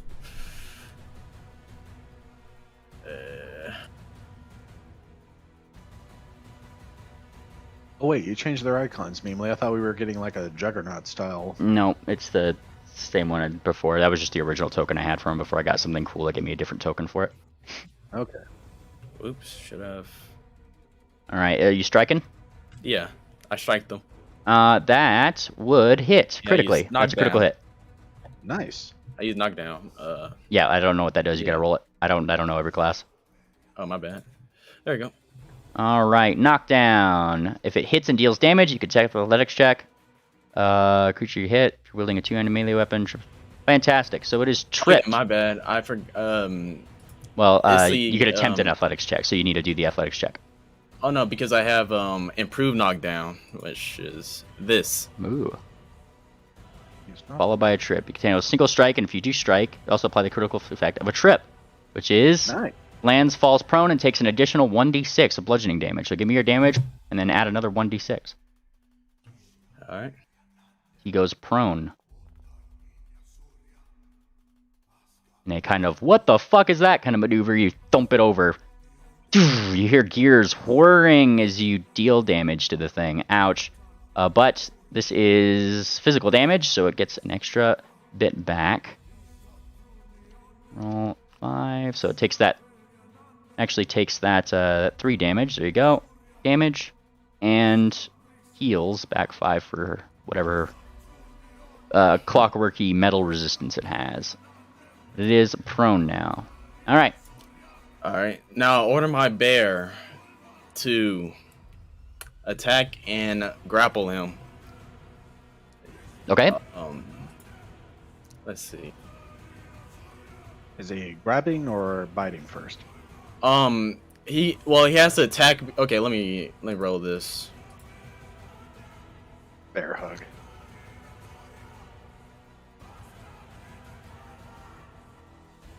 So he's gonna have to attack twice. So go with the first one. Can you do 2 attacks with that? Yeah, he can like Okay. go 2 times with 1 action of my own. Alright, the first one's a hit. Give me your damage.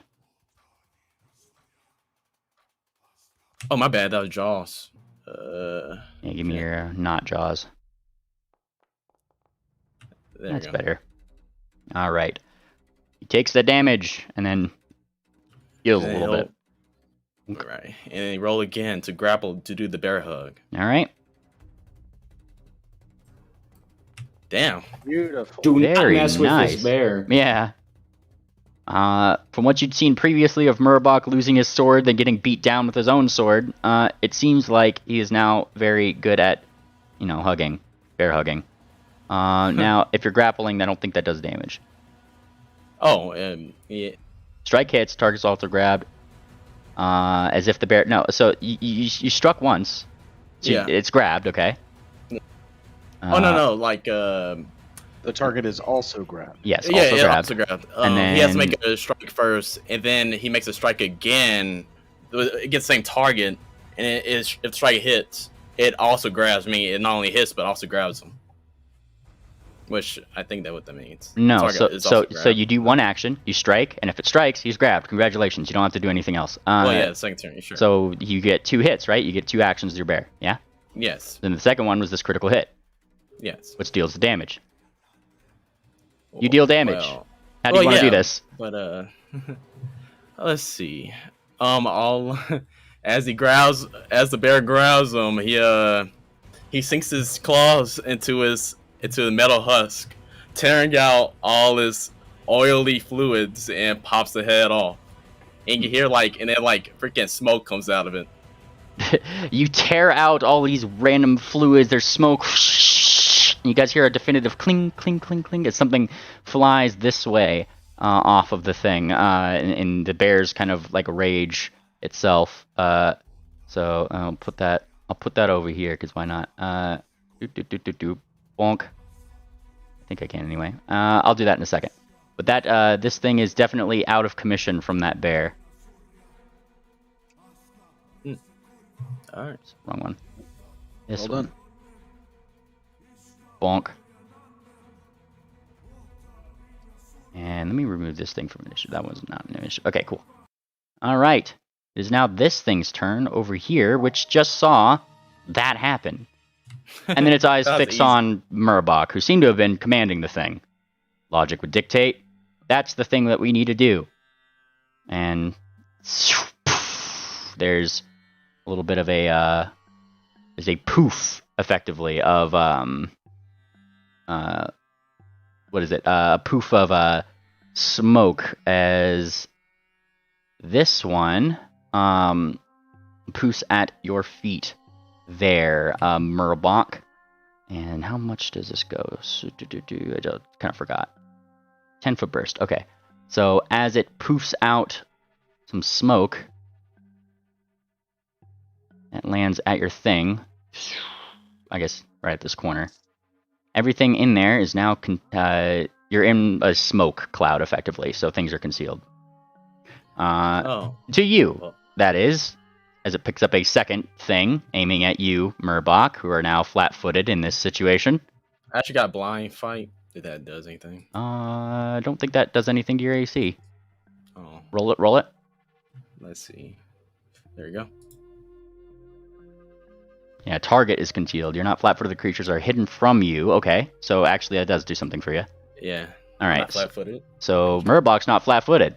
You kind of still know what this thing is, and you barely saw it bring up its launcher, giving you just the edge you needed to not take that flat-footed negative. But there's still a sudden spinning blade flying at you.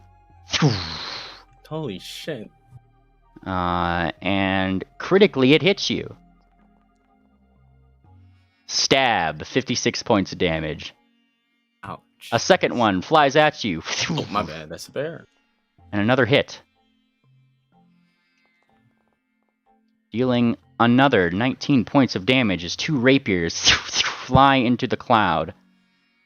And it's fixated on you as a target. Moon Planner. Moon Planner sees this sucker, does not like it. He's going to hunt prey. He will cast Gravity Weapon upon his sword. And then he's going to... Oh, shit. No, Stride is 2 actions, isn't it? Yes? Stride? Is No. Stride and attack, is that 2 actions? Basically the equivalent of Yes, Stride and well, a charge is its own thing, if that's what you're doing. But I think you have to have a thing for that. Otherwise it incurs attacks of opportunity. Right, okay. Hang on, charge. Yeah, I don't think stride and attack is a thing. It's like a barbarian's thing to charge. All right. Finder, 2E. In that case, yeah, I'm not going to get a strike off this turn. All right, Moon Planter will travel to this square right here. He's got 35 movement of speed, so he's going to go 30 feet, 35 feet. What was your path of movement? Running from here to here. Oh no, that would be 30 feet. All right, Yeah. you run here and incur its attack of opportunity. I figured. Yeah, and it definitely swings a rapier at you with its other hand. Swing, a critical. Ah, this thing. And you get hit for a lovely 45 points of damage. All right. Oh, that was your turn because you hunted prey, yeah. Yes. All right. It is Mr. Pingwing's turn, who sees this thing is now here. Oh dear, that's not good. And he is going to... Why don't I see Pingwing on the combat tracker? There you go. Okay. He is going to Magic Missile at the 5th level. As he kind of steps right over here. Moon Planner incurred its attack of opportunity, totally not meta, and goes the magic missiles. So this is 3 per, so he gets 9d4 plus 9. Roll 9. Actually, he's not going to move here, but he does have to roll his d20 first. 1d20. Oh, and he barely was able to target that. All right, so now he gets his 9d4 plus 4. 94 plus 4, or 9, sorry. Whoop. And Pingwing deals 32 points of damage to this poor, unfortunate soul. Alright, and that was 3 actions for Ping to do that bit. Tangent, you're in smoke. Yes. Okay, does that mean I'll have trouble casting? That means if you're trying to target anything, you're going to have to give me a d20. Okay. Where's Moon Planner? You don't really know, technically. It's hard to see.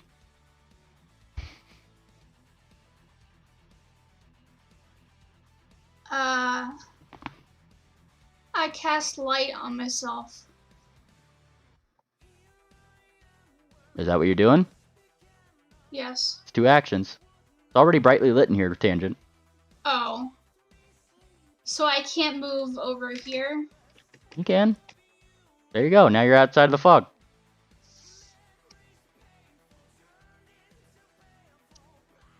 I'm gonna touch Moon Planter and use one of my heals. Go for it.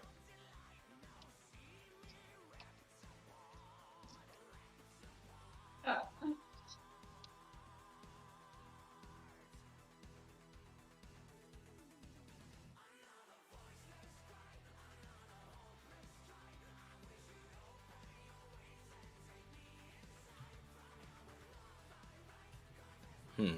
Let's see. Spell has a range of touch. Okay. You definitely need every little bit of that healing. The amount of healing increases by 1d8. Okay, so that would be 68, right? Can you type in 68, like 60, 10 plus 68? Yeah. Okay. Well, hopefully that works. I don't know if that's right. Also, no, that's not right. Tangent. That's Oh. not right. Oh. Tangent. Come on, man. You should technically be using the 2-action one if you're going to heal them more. Because like it said, it heals at +8. You get d10s with your healing, right? Uh-huh. Okay. Well, just use the 2-action one because you moved and now you're doing 2 actions to do a thing. Unless you have another Alright. thing in mind to do with your last action. Are you just healing this round or are you doing something else? I don't have enough to use something like continual recovery. Okay, then you're using to use one of the other ones. 2-action one. So what level? You're casting this at the 4th level, right? 6th level.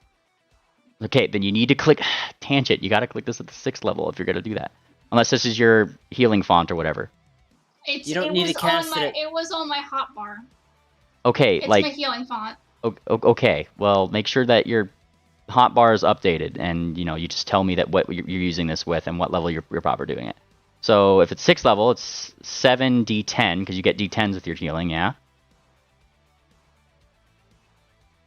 Okay. 7d10 plus 8 times 6.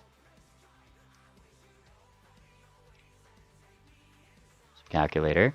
8 times 6. 48 plus 8 times 8 d10. Or 7d10, sorry. My bad. There you go. 97 points of healing too. Moon is back to full health. Thank you. Alright, that was your turn. I don't know how to edit the healing spells to Just be take it higher just take it level. off just take it off your hotbar and then you can just Do you just edit the macro? You should be able to do the macro, yes. At the very least, you need to know how this should be calculated because you didn't know how that was calculated. Click them out before. of your spell book as well. Yep. I don't have it prepared. I was going to use healing font. Yeah, make yourself like a little thing that you can just cast healing font from your sheet on. Anyways, that was your turn. We're gonna continue. Okay. All right, Triple. Sorry. I'm gonna run in there. He's running. Oh, Lord, he running. There's smoke. Okay, I can make it. Oh, there's a lot of smoke here. Wow, great. I can't flank with anybody. You can flank with Moonplaner. You just have to hit a 1d. You have to hit a 5 on a 1d20. Oh yeah. No, I don't know if I could do that. I can. You know what? I'll stand in a place where hopefully someone can flank with me. There we go. Am I in the smoke here? No. Gotcha. Let's do this. That's not flanking, but you can do it. Well, no. I know it's not. I'm hoping somebody can.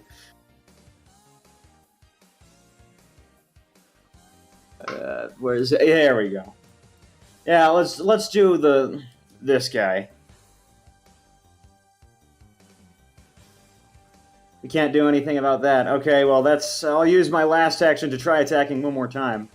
Make sure it's not private.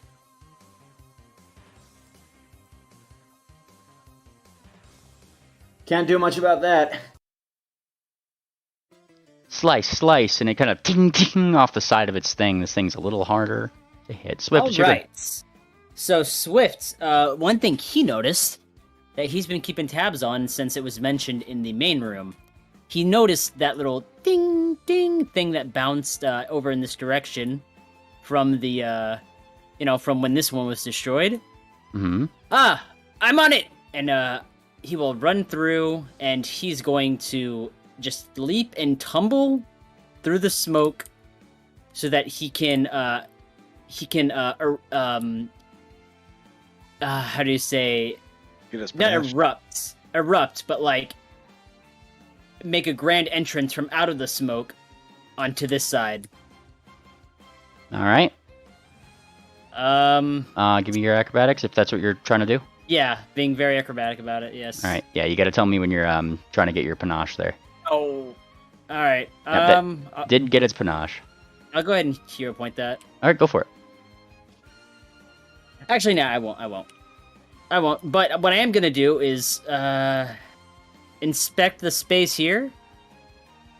That's to an look action. for what to look for what the thing dropped. It was the thing that fell. All right. You doing your hero point thing first? I didn't know that. No, I Oh. canceled hero point. Okay. Looking there, it seems like if you're using an action to identify object, yeah.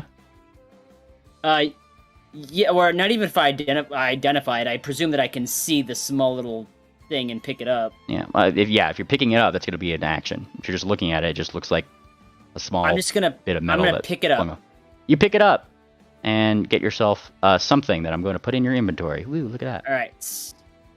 Because it looked similar to, I presume it looked similar to what I saw earlier. Like what Sarsaparillas also had in her inventory that was also ley lined, you know? Something like that. Anyways. The what? The core or whatever. Oh, yeah. That. No, that's still in the. No, it's not actually because they were the ones that killed this, not you.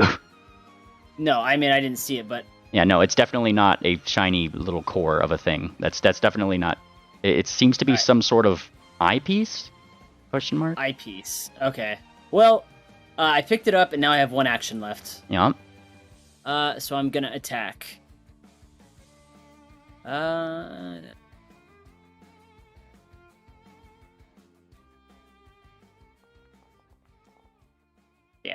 And that would be a miss. All right. And turn. And turn.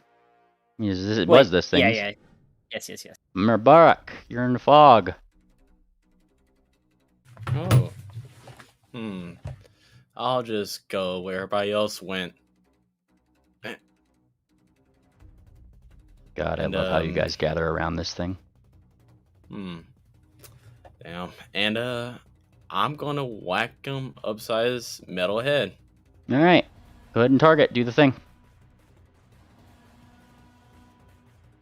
I think I need. Oh. You smack.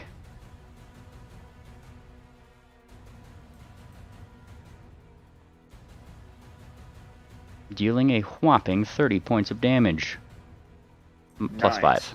Because he has crazy metal skin. Alright. Alright, that's one action move, one action hit. What's your third action? Gonna try to strike again. Well. Oh, actually, you need to actually before that, you need to give me a D20. You're still in the fog. Is he? What about blind fighter? Yeah, my blind. Oh, fight. yeah, blind fight. That's right. Yeah. You fighters. Yeah, crazy, right? Right. All right, let's see it. Strike again. Go for it. Okay. Oh my. Hey, hits with flanking. With flanking, that hits. Give me the damage. Did that include the MAP 5? -5? Did it? You tell me. No, it didn't. No. You need to push the -5 when you do that. All right, I'll roll it again. No, not rolling it again. You're taking that roll. It'd be a miss then with flanking if it's -5. All right, but that's okay. That's your turn. All right. Oh boy, it's this thing's turn. Yeah, he's gonna be a bitch.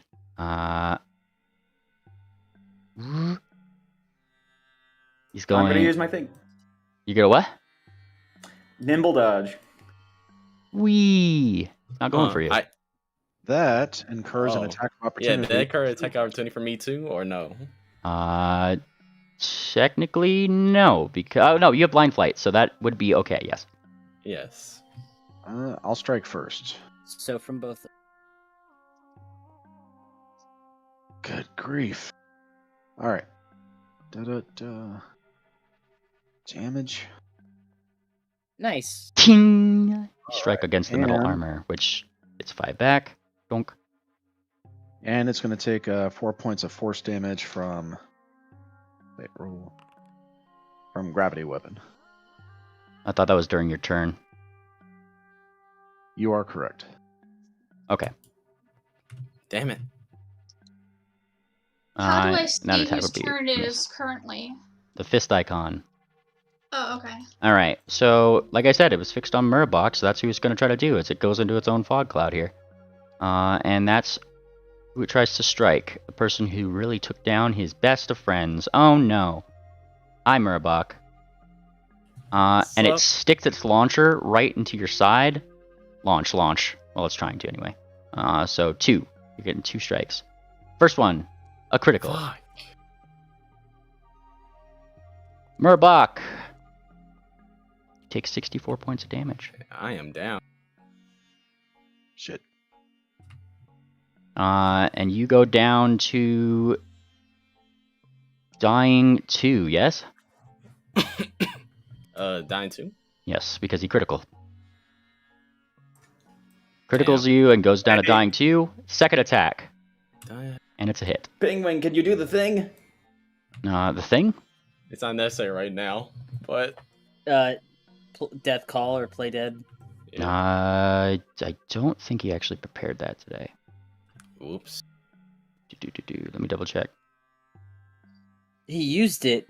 I'm pretty sure he used it in the fight in the top left corner room. The what? No? He used that in the previous pyramid when you guys were, like, fucking up, but... okay. Murbox. Oh, yeah. Is he blind or no? Like, no, blinded? he's not blinded. No? No, he hit. Oh. So which, he's a dying 3. which means that you're dying 3. Fuck. Okay, you can use your thingy. And by the way, since he's down, he goes before that guy. He's already before that guy. Okay. Alright. Moonplaner, it's your turn. Moonplaner is going to use sensitive ears to ping exactly where this thing is. You ping.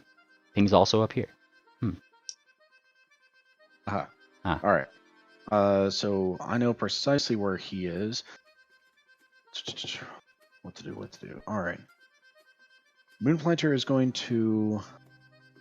Let's see, that was an action. Fuck.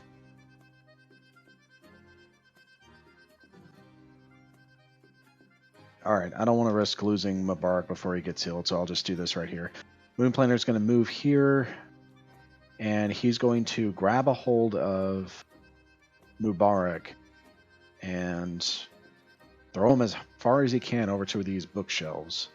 That will do bludgeoning damage. Yeah, that's a bad idea. Can I drag him to this square behind me? If that's 2 actions. Yeah. Move. Yeah. All right. Pick up. Set down. Yeah. Do I need to make an athletics check? No. Okay, then that's Moon's turn. Alright. It's Pingwing's turn. Oh dear. That was not good. Yeah, he's kind of coughing through the smoke a little bit. And now this thing's in the smoke. That's not good. And he is actually going to try something here. Well, no, because he doesn't have that ancestry feat. Never mind. I forgot. Alright, never mind. On that bit, anyway. He's going to try to instead look toward this thing. Remembering that they're probably, if you guys recall, not the best against electricity things.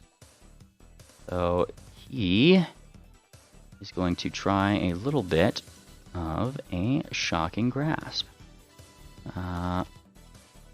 Which I actually need to put... Oh no, that's not a cantrip. Sorry. That's the thing, is that it's pretty hard with the things that he already has prepared today and things that he doesn't. Okay, he's gonna use another magic missile instead, 5th level, which means that he has to move over here so he can stop coughing his face off. 1d20. Woo! He gets his magic missile off. And hits his target with 94 plus 9. 32 points of damage. Bonk. Nice. Oh, technically it'd be minus because he had to... I guess he'd be staying in the cloud then. So he could do 3 actions. Alright, stays in the cloud, 3 actions, does the thing. Alright, Tangent. Yes. Your turn. Alright. I'm going to cast... okay, so when do I have on... I'm gonna cast Stirring Light. Okay. I was just double checking to make sure it was the right level. Okay, so, this is a ray, 5d6 fire damage. Right at this guy right here. Why can't I click him? You're gonna double right Oh, click. there it goes. There it goes. Okay. Do I just click attack? Mm-hmm. Okay. Nice. Alright, you need to give me that d20 to see if you actually hit through the fog. Oh, alright. But it's not targeted. It is. It I've is. got You, selected. you have to roll to attack. That's definitely a targeted thing. Alright, and yeah, you still hit. So, attack, blah, blah, blah, blah, blah. Very nice, very nice. Alright, go ahead and roll your damage. Okay.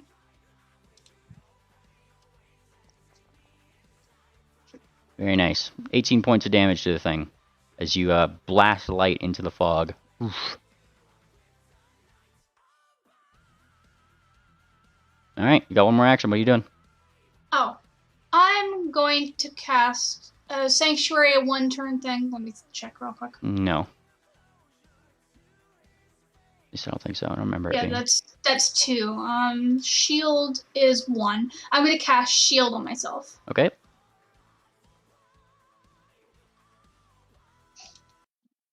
Triple sevens. Oh, I don't want to fight that thing. Okay, I'm going to take a step as my first action.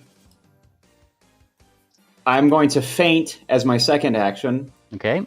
So I'm rolling deception. And You have to give me a d20 first, because I think feint is an attack action. Feint is not an attack. If it's not an attack, okay. It's not a strike. There we go. No, I can't do anything about that. You try to deceive it, but it seems that as you do so, this thing might not exactly have a mind. Yeah, whatever. It's I'm going to kill this guy still. Feint is a mental effect, just so you know.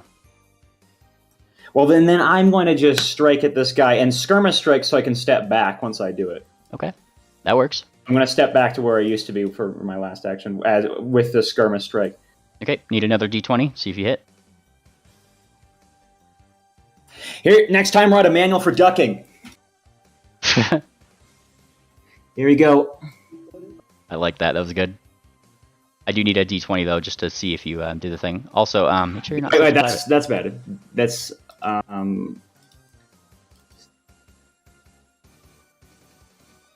There you go. Okay. D20 for... Oh, yeah. D20. Here you go. You're in the clay fog. Or smoke. Alright, Oh, you did get the hit off. That was the important bit. Nice. Also, make sure to set your chat thing not too private. Alright, so I don't have to keep right-clicking and showing that to everybody. So that was a hit. That was 22 points of damage. Blunk. Anything extra? That's... he wasn't flat-footed, so that was just normal. Oh, fair enough. Yeah, okay. No, shan't be flat-footed. Why is your precision damage on, then? It says precision damage? Yeah, that included your precision damage for some reason. Oh, the first roll. Don't do the 22 one. Do the 19 one. Okay, that was my the bad. second one. My bad. Yeah, sorry about that. No, that's on me. Damage. There we go. And then it gets 5 back because... Clockwork. Yeah. Okay, it's your turn, Swift. Okay. Forget, did these things have super high will? Whatever. Alright. I see. Pingwing recognized these things for you guys before in that room with all the books. Yes. Part of that would be that their highest save is reflex. Okay. Get back out there. Get back out, you. And Swift will do a small hop over Moon Planter and then a bounding flip over. Oh wait. Oh, wait a minute. Their highest thing is reflex. Um. Come on, Swift. You know you want to. Yeah. get that I do panache? want to. I do want Pretty to. cool if you do it. Do it and you're cool. Ah. Okay. Fine.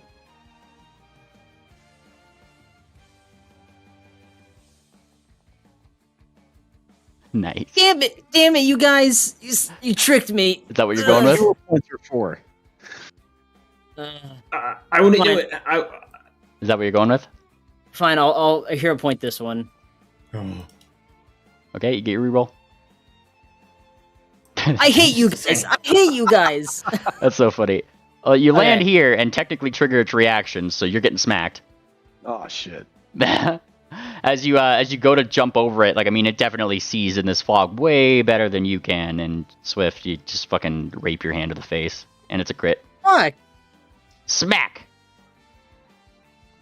This is all your faults. And because it smacked you with this, you are flat-footed until the start of its next turn. Till the start of its next turn. Oh, okay. All right. So that was one action. Okay. All right. Swift kind of recoils from the smack, and I'm just gonna try a Bon Mot then. Go for it. You bag of bolts. Is that all you can do? I've seen cogs that can pack a better hit than that. It's a Bon Mot. I wonder, does a Bon Mot work on a robot? You try to Bon Mot the robot, and then the same thing that the mental effect didn't work with 777s in the Feint, this doesn't work either. It doesn't work at all? It just looks at you. But I'm not able to gain. It's immune to mental effects. It's immune, but can I still at least get the effect of panache? No, because it didn't work. If you Bon Mot successfully, you get your panache. This was not a successful Bon Mot. Son of a bitch. Alright, third action. Nice. Belly dance. What a fucking waste of a turn. Hey, that's how a dice rolls sometimes. Alright, this thing's down. Murbarok, give me that fancy little button up at the top. Don't die. You give me that D20. Damn. I'm currently in the doing private time. Ah, okay, I'll push it for you This is then. not the time to masturbate. You're gonna push it. You're gonna push it for him. Meanwhile, he could die. Yeah, I know. Wait, It's great. Here we go. Oh, fuck. And he's dead. No. Hang on. Burn his hero point. He's No, gone. if you're using a hero point right here, he's got to make the conscious decision to use all of them to bring himself back. Yeah. Duh. I do that. Use your Huh? hero points or die. What do you want to do? I use all my hero points. Uses all of his hero points and goes down to dying 0 and stabilized. Take them. Otherwise, Okay. I'm just telling you straight out, Murbog, that would have been your very untimely death because Tangent didn't heal. All right. Why did she? I don't know. All right, it's this thing's turn though. Hi, Swift. Ahoy. It looks at you suddenly as you just kind of floof through the smoke. It didn't seem to have been wanting to go for you initially, but now it's looking at you. Secondary target acquired.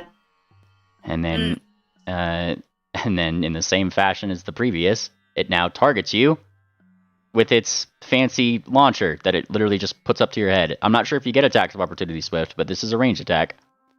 I don't. All right, then it's doing it anyway. Which should be a blast attack. 1. First one, you take 23 points of damage. Second one. Nice. Does miss, even while God, you're he rolled a flat-footed. 2. Well, my dueling parry kind of helps negate the flat foot. Fair enough. Well, you're still flat-footed because you're in smoke. Yes, but I mean, like, the AC wise. And then as a third. Nope, and it misses. 2 low rolls right there, and there. There you go. Moon Planner, it's your turn. Moonplanter. He's going to do his ability Skirmish Strike. He's going to move 5 feet to here and attack. Yeah. All right. Hero point. Hero point that attack. Really? Nice. There we Still got to give me a d20. He's in the smoke. Oh, for fuck's sake! I should have done my sensitive ears thing first. All right. Let's Come see on. it. Woo! You get the hit thank off. All right. It's a critical. Nice. All right. It is a critical. He is going to take that plus 8 force damage. All right. 8 plus 5 for his resistance. There we go. Okay. And Moonplanter, having hit that attack, he's just going to go for it. So, going to roll a second attack. Oh, man. All right. You get your hit off. And Gonna another take hit. Now roll the thingy. damage. What about the thingy? The hit off. Yeah, he got his hit off. That's what the Okay. 24. Oh, All right. okay. And my Falchion Oh. has the forceful ability, so he's going to take an additional 2 points of damage. Wow, that was a really crappy roll.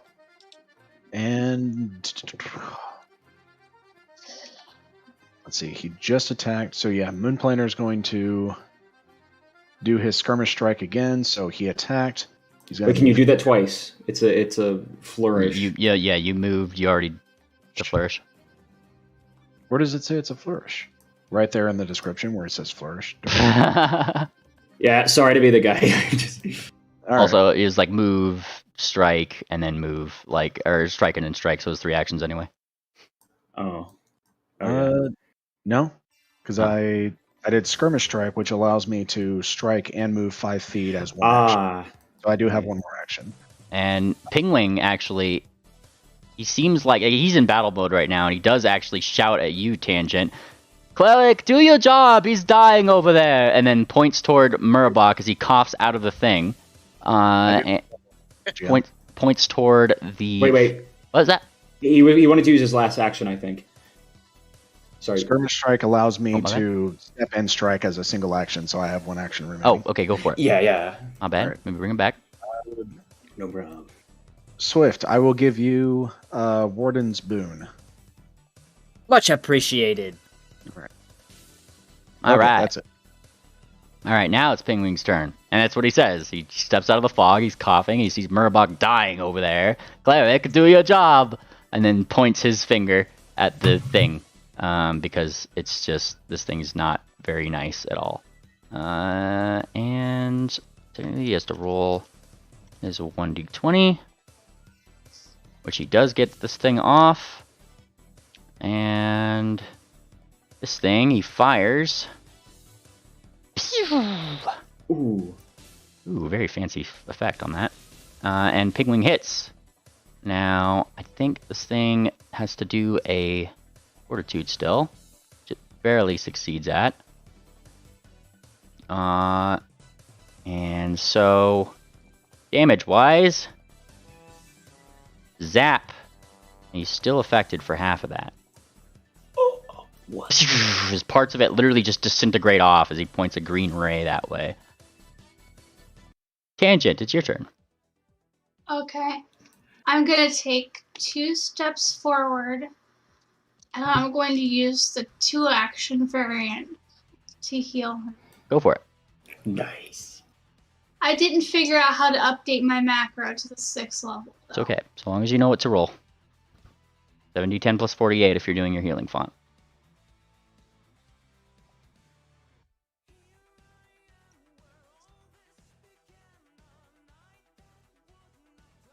Plus 3, 6, 8. 8 plus 6. What's 8 times 6? 48. 48. 7d10 plus 48 if you're doing your healing font. I am using my healing. There you go. Murbuck, heal that. Sweet. Nice. I could Excellent. also use battle medicine, but this is assuredly will get him up to full healing points. You come up as wounded 1. So you're prone, but not unconscious. You blink as if you were on the brink of death. It happened again, didn't it? Yes, it did. All right, that's your turn, Tangent. Good job. 89 points of healing is nothing to scoff at. All right, triple. I'm getting over here. I can stand on the dead body, right? Yeah. It's just parts. I'm flanking. You're flanking. Let's do this. Oh, that just missed. No, it hits with Wait, flank. but the flank. But I do need a Yeah. d20 from you. How's that? Hit it. You did get the hit off. All right, give me their damage. Let's do this with the flat-footed. Yup. It is not immune to precision damage. And I am going to use my precise debilitation so that he is now flat-footed. To Very everybody. nice. Wunderbar. He is now flat-footed in his own fog, in his own dojo. In his own dojo. All right, Attack again. go for it. Ooh, a miss. That's all I can do. Alrighty, good hit. Swift. All right. Let's see. Since you think you're so smart, and I'm gonna try to jump it again, because I'm upset that it smacked He's still me last flat-footed, time. though. All right, and tumble throughs against our reflex DC. Yeah. Yeah. Yeah, his reflex DC, that would set it at 41, so that is not going to work. But it's not a critical failure. However, is this a new round? It's not the new round yet, so he's not going to strike yet again. Damn it. All right. Fuck. All right. Ugh. Swift Just rolls attack his him. eyes. He's flat-footed. Yes, it rolls his eyes and lunges forward. Anyways, no panache or finishers for me. He has to be cool, Triple. That's part of his class. It literally is. Fuck. Unfortunate. Does that account for him being flat-footed? Yep, I have the flat-footed thing on him. Oh. All right. All right. I will hero point that one. Go for it. Yeah, there we Give go. me a d20. Yeah. Oh God. Ooh, that teased a 4. All right, you got the hit off. know, It's a critical. Right. All right. Critical.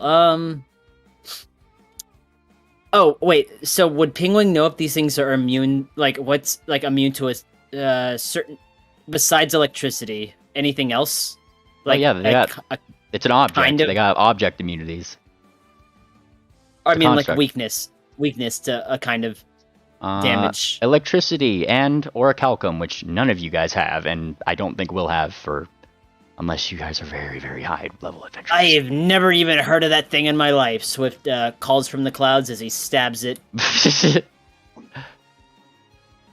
You stab it from the clouds. Stab. And Did I really do that much? I guess I did. And as you damage it, there's resistance. Swift, how do you want to do this? Yeah, Swift was just doing his best to try to leap and kind of throw himself over, but he was just really having no luck with it. So instead, he lands back down and he goes for an attack from below, so he can kind of stab upwards into its its whole processing system, into its quote unquote guts, to try to unclick something or disable it. And because I have the construct key, it's deactivated. You do deactivate it. You deactivate it oh so thoroughly. And it powers down. Oh no. Nice catch. Head count. Everyone up. What a bastard. Yeah, that was a bloody hell of an experience. I'm gonna help him up. I'm gonna drag it out of the smoke. You drag it. Get up. Thank you, Triple. I'm gonna drag it over here, and I'm gonna start examining it. You start examining it, and as you start examining it, this little thing goes from purple to yellow. Hey, does anyone notice that this door over here is open? I do now. Ah, interesting. I'm gonna perception check that, or I'm gonna sneak over and do a perception check in that. Oh well, that should while be you guys close. are doing I that. think the last thing that went through there was that little poppet. I might have accidentally clicked it. I see. Okay. But I'm gonna try to take. So okay, I'm also gonna take the time to examine the thing I picked up earlier. Okay. This thing down here. It's in your inventory. It's the mysterious thing, usual object.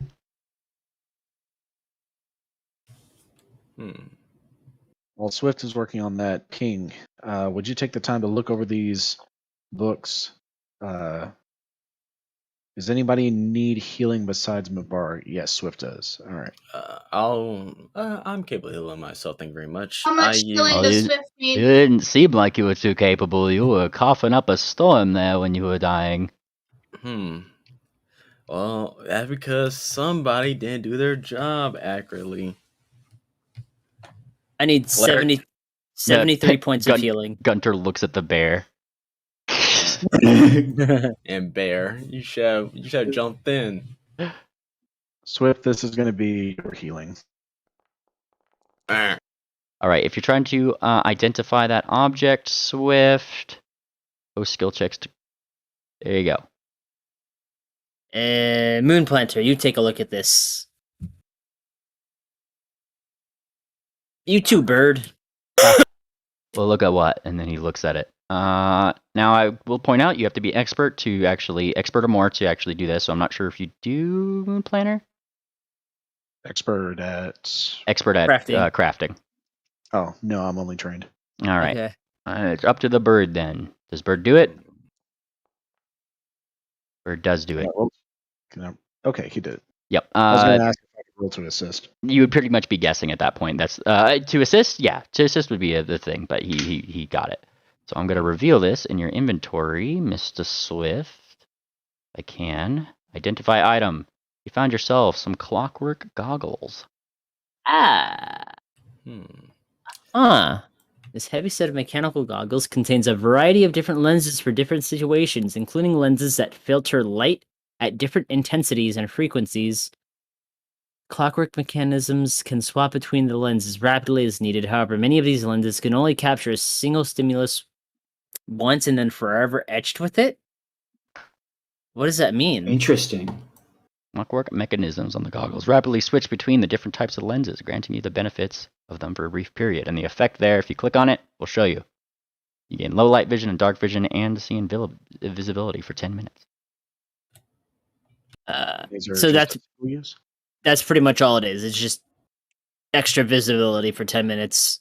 Well, magical and yeah. I mean, read it. You're reading this in Pingwing's voice, right? Like it's like he's kind of going off.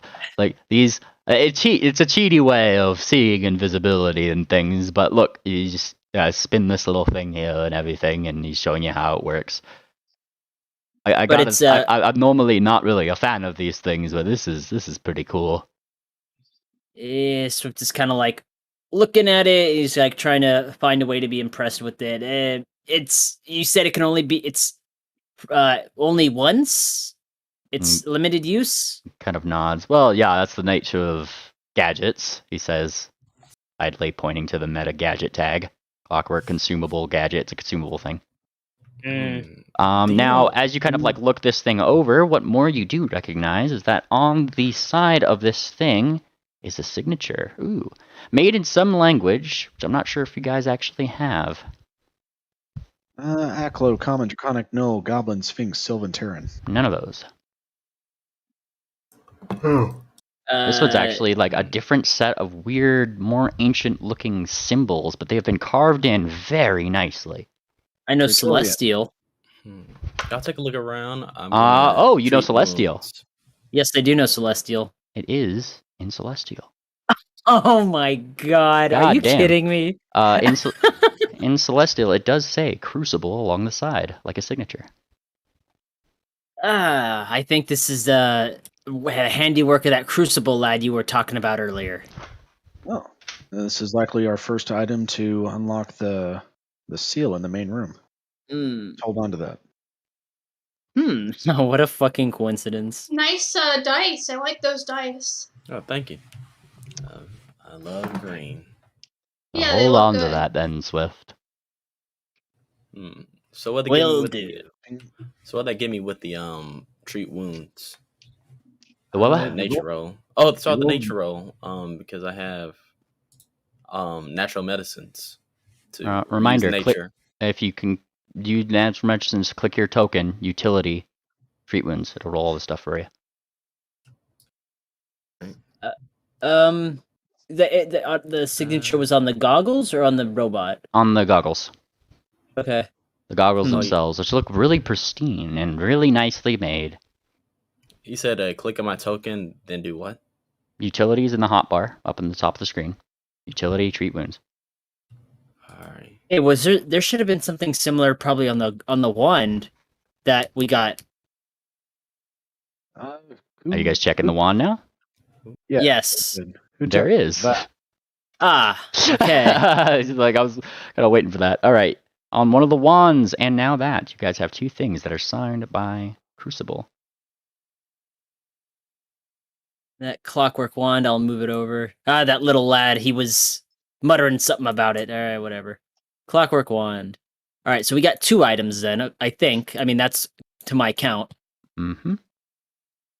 The wand and the Look like- goggle. You look like you're struggling a little bit. Here, let me help you.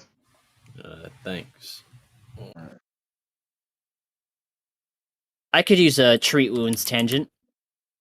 Okay. I turn around, target you, So- and I'm gonna try it at a high DC. Let's see if I make my roll. You got to do it at the level that you have available. It's available. Okay. Don't worry. Like, I think you're like got to be like master or whatever. Like, just be the level that you are, pretty much. Appreciate help. Moon Oh, Point. Be I the got level it. you want to be. You teach Thank me you. a few little tricks.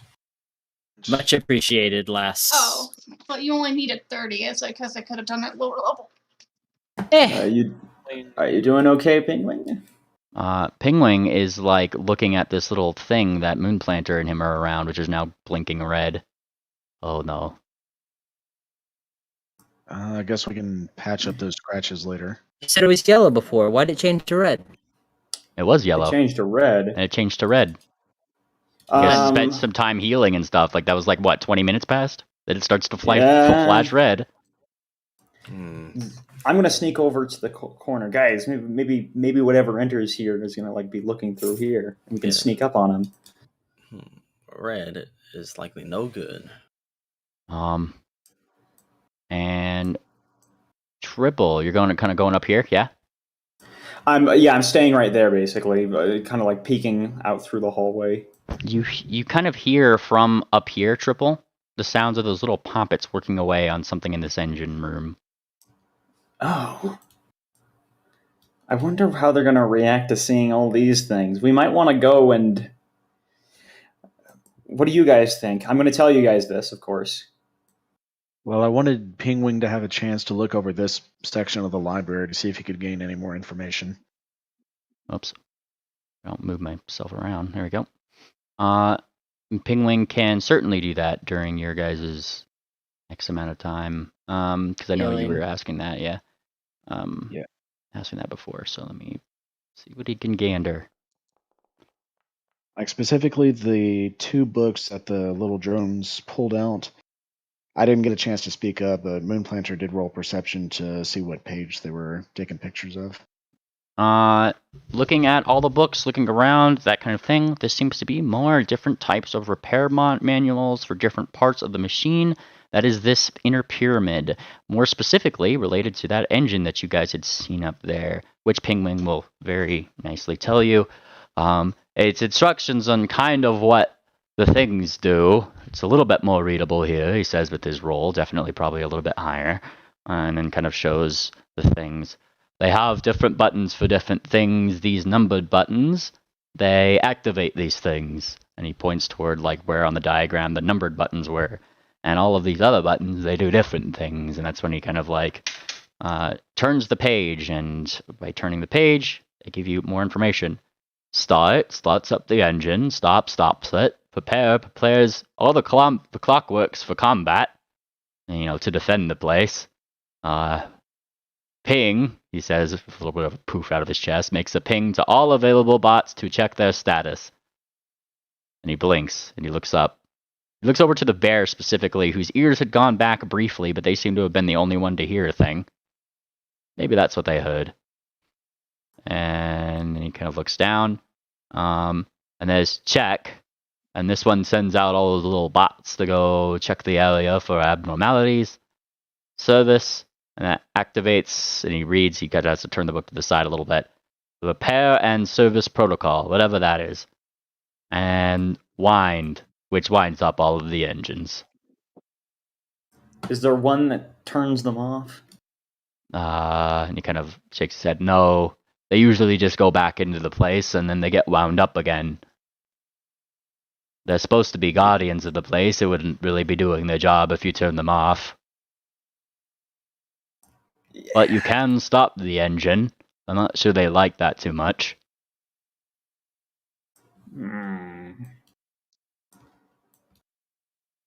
What do you guys think? If stopping the engine isn't going to stop them, then probably no need to mess with that. Yeah, I think we're good to... Yeah? I think we're good to move on. We're not able to salvage anything from the robots. Well, we're not quite able to move on because we've got to open this door unless it's unlocked. There's a halberd on this one. Oh, examine. You guys can double click them and salvage from the body. That is a thing you guys can do. +1. Yeah, it's true. +1. All right, I'll hold on to it. Triple, you open this door and hear a mechanical whocking as if something is patrolling. Can I peek? Yeah, go for it. That means me moving the token, but I'm not physically moving it, right? You know what I mean, just so I can see out there. If you're peeking, you're being stealthy. I'm going to need a stealth check. Man, that was great how I gave that construct no time to act. I just straight up that was great. Got a good point. All right, you hear whirring as you peek around the corner here. You do see something to the north, which seems to be standing sentinel in front of one of those little nodes. It does seem to be awake and active, though. But Barack, let me stand here. I'll heal if I need to. I activate the collar on the Something else pops in the way. Doesn't seem to see you with your stealth check.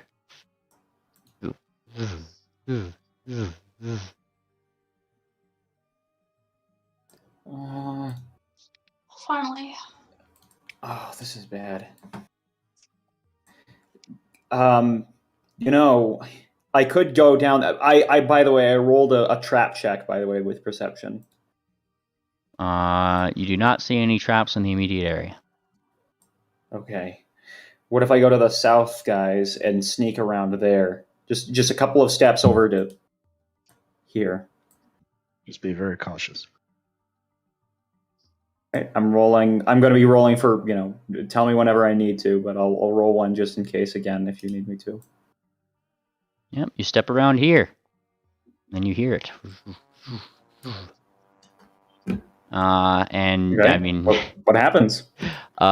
You kind of step around here, and I'm taking your first one, by the way, not your second one. This one, it's perception. You're peeking around the corner here. It hasn't noticed yet. Right. Yeah, that's basically my idea with that. I know it can't really see it, but I'm not gonna half move every time. Yeah. Okay. So that place is sealed off too. Let's move back a little. Okay, I saw at least two, in the room to the south, which just is a hallway which kind of goes north again. Oh, and he's moving up around. They're patrolling, basically. I don't know, guys. What do you think? We could maybe take one of them on, get rid of it, and then the rest will come. But, I'm still sneaking around here. Well, we're getting these artifacts from their dead bodies. Still peeking. I'm just peeking here. Might benefit to sneak past them for now. I can see more books here. Do you think we could follow the leader past them? Why don't I just grab a couple of these books and take them back inside? I'm going to steal them. Let's do that first. Okay. So I'm going to steal some of these books mainly. Do I have to make a roll for that? I mean, are you trying to do it sneakily? Yes, of course. Thievery.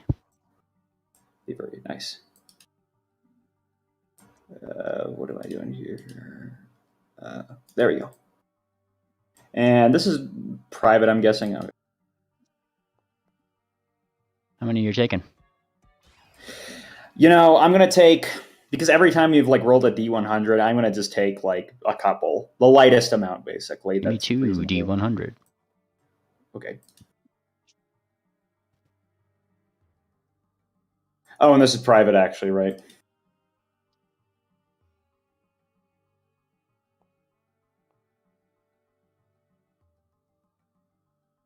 Very nice. You've gotten 2 books. Good job.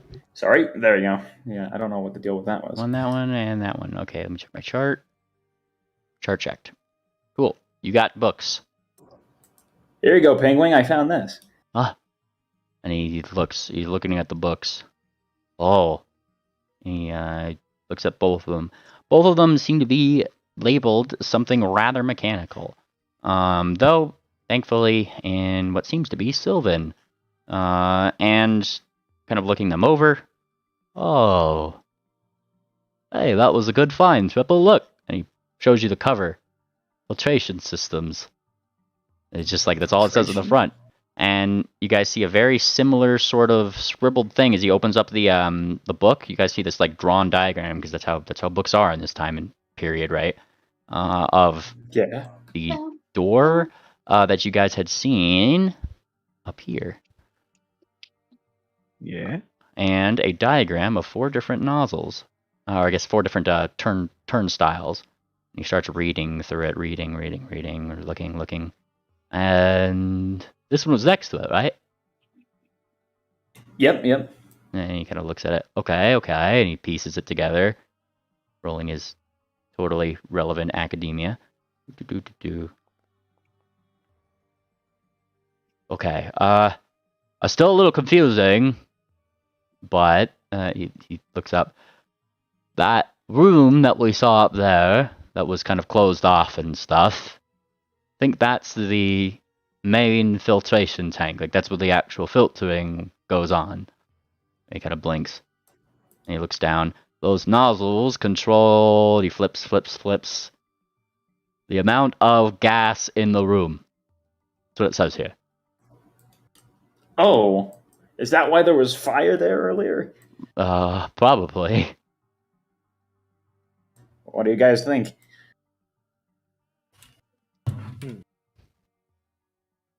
So that's a lot of book stuff. Do we have enough information to deactivate the fuel inside the room and get inside of it safely? That would likely be a question for next time. I think this is a good time for us to wrap up here, as I'm going for shorter I thought sessions. we were going until like midnight. 'Cause No. You said it was going to be a longer session. No, I didn't say this one was going to be a longer session. I said it was going to be shorter, so that way we don't kill You people's... said 4 to 6 hours. I guess Yeah, I you did did say say 4 to that. 6, I and didn't then... even get to step inside that room. Yeah, I know. But you guys did explore a good right wing over here, and I don't want to... I want to segment this out just a little bit more. If we can. Yeah. I see. But it does give some food for thought, because you guys did heal up, you guys had some combat, you guys got some things. I think that this is a good spot for us to wrap up, so I don't get carried away myself and go on way too long, because I know what's in this next room and you guys don't. So, yeah. So I'm gonna go ahead. Another maid. Yeah, don't worry about it. And I'm gonna go ahead and do that as Pingwing points out the whole gas thing. There's a gas from Triple. Is that why we saw fire? And then you guys see the. But will we find out? That's for next time on the Bannermanes. I'm going to say bye.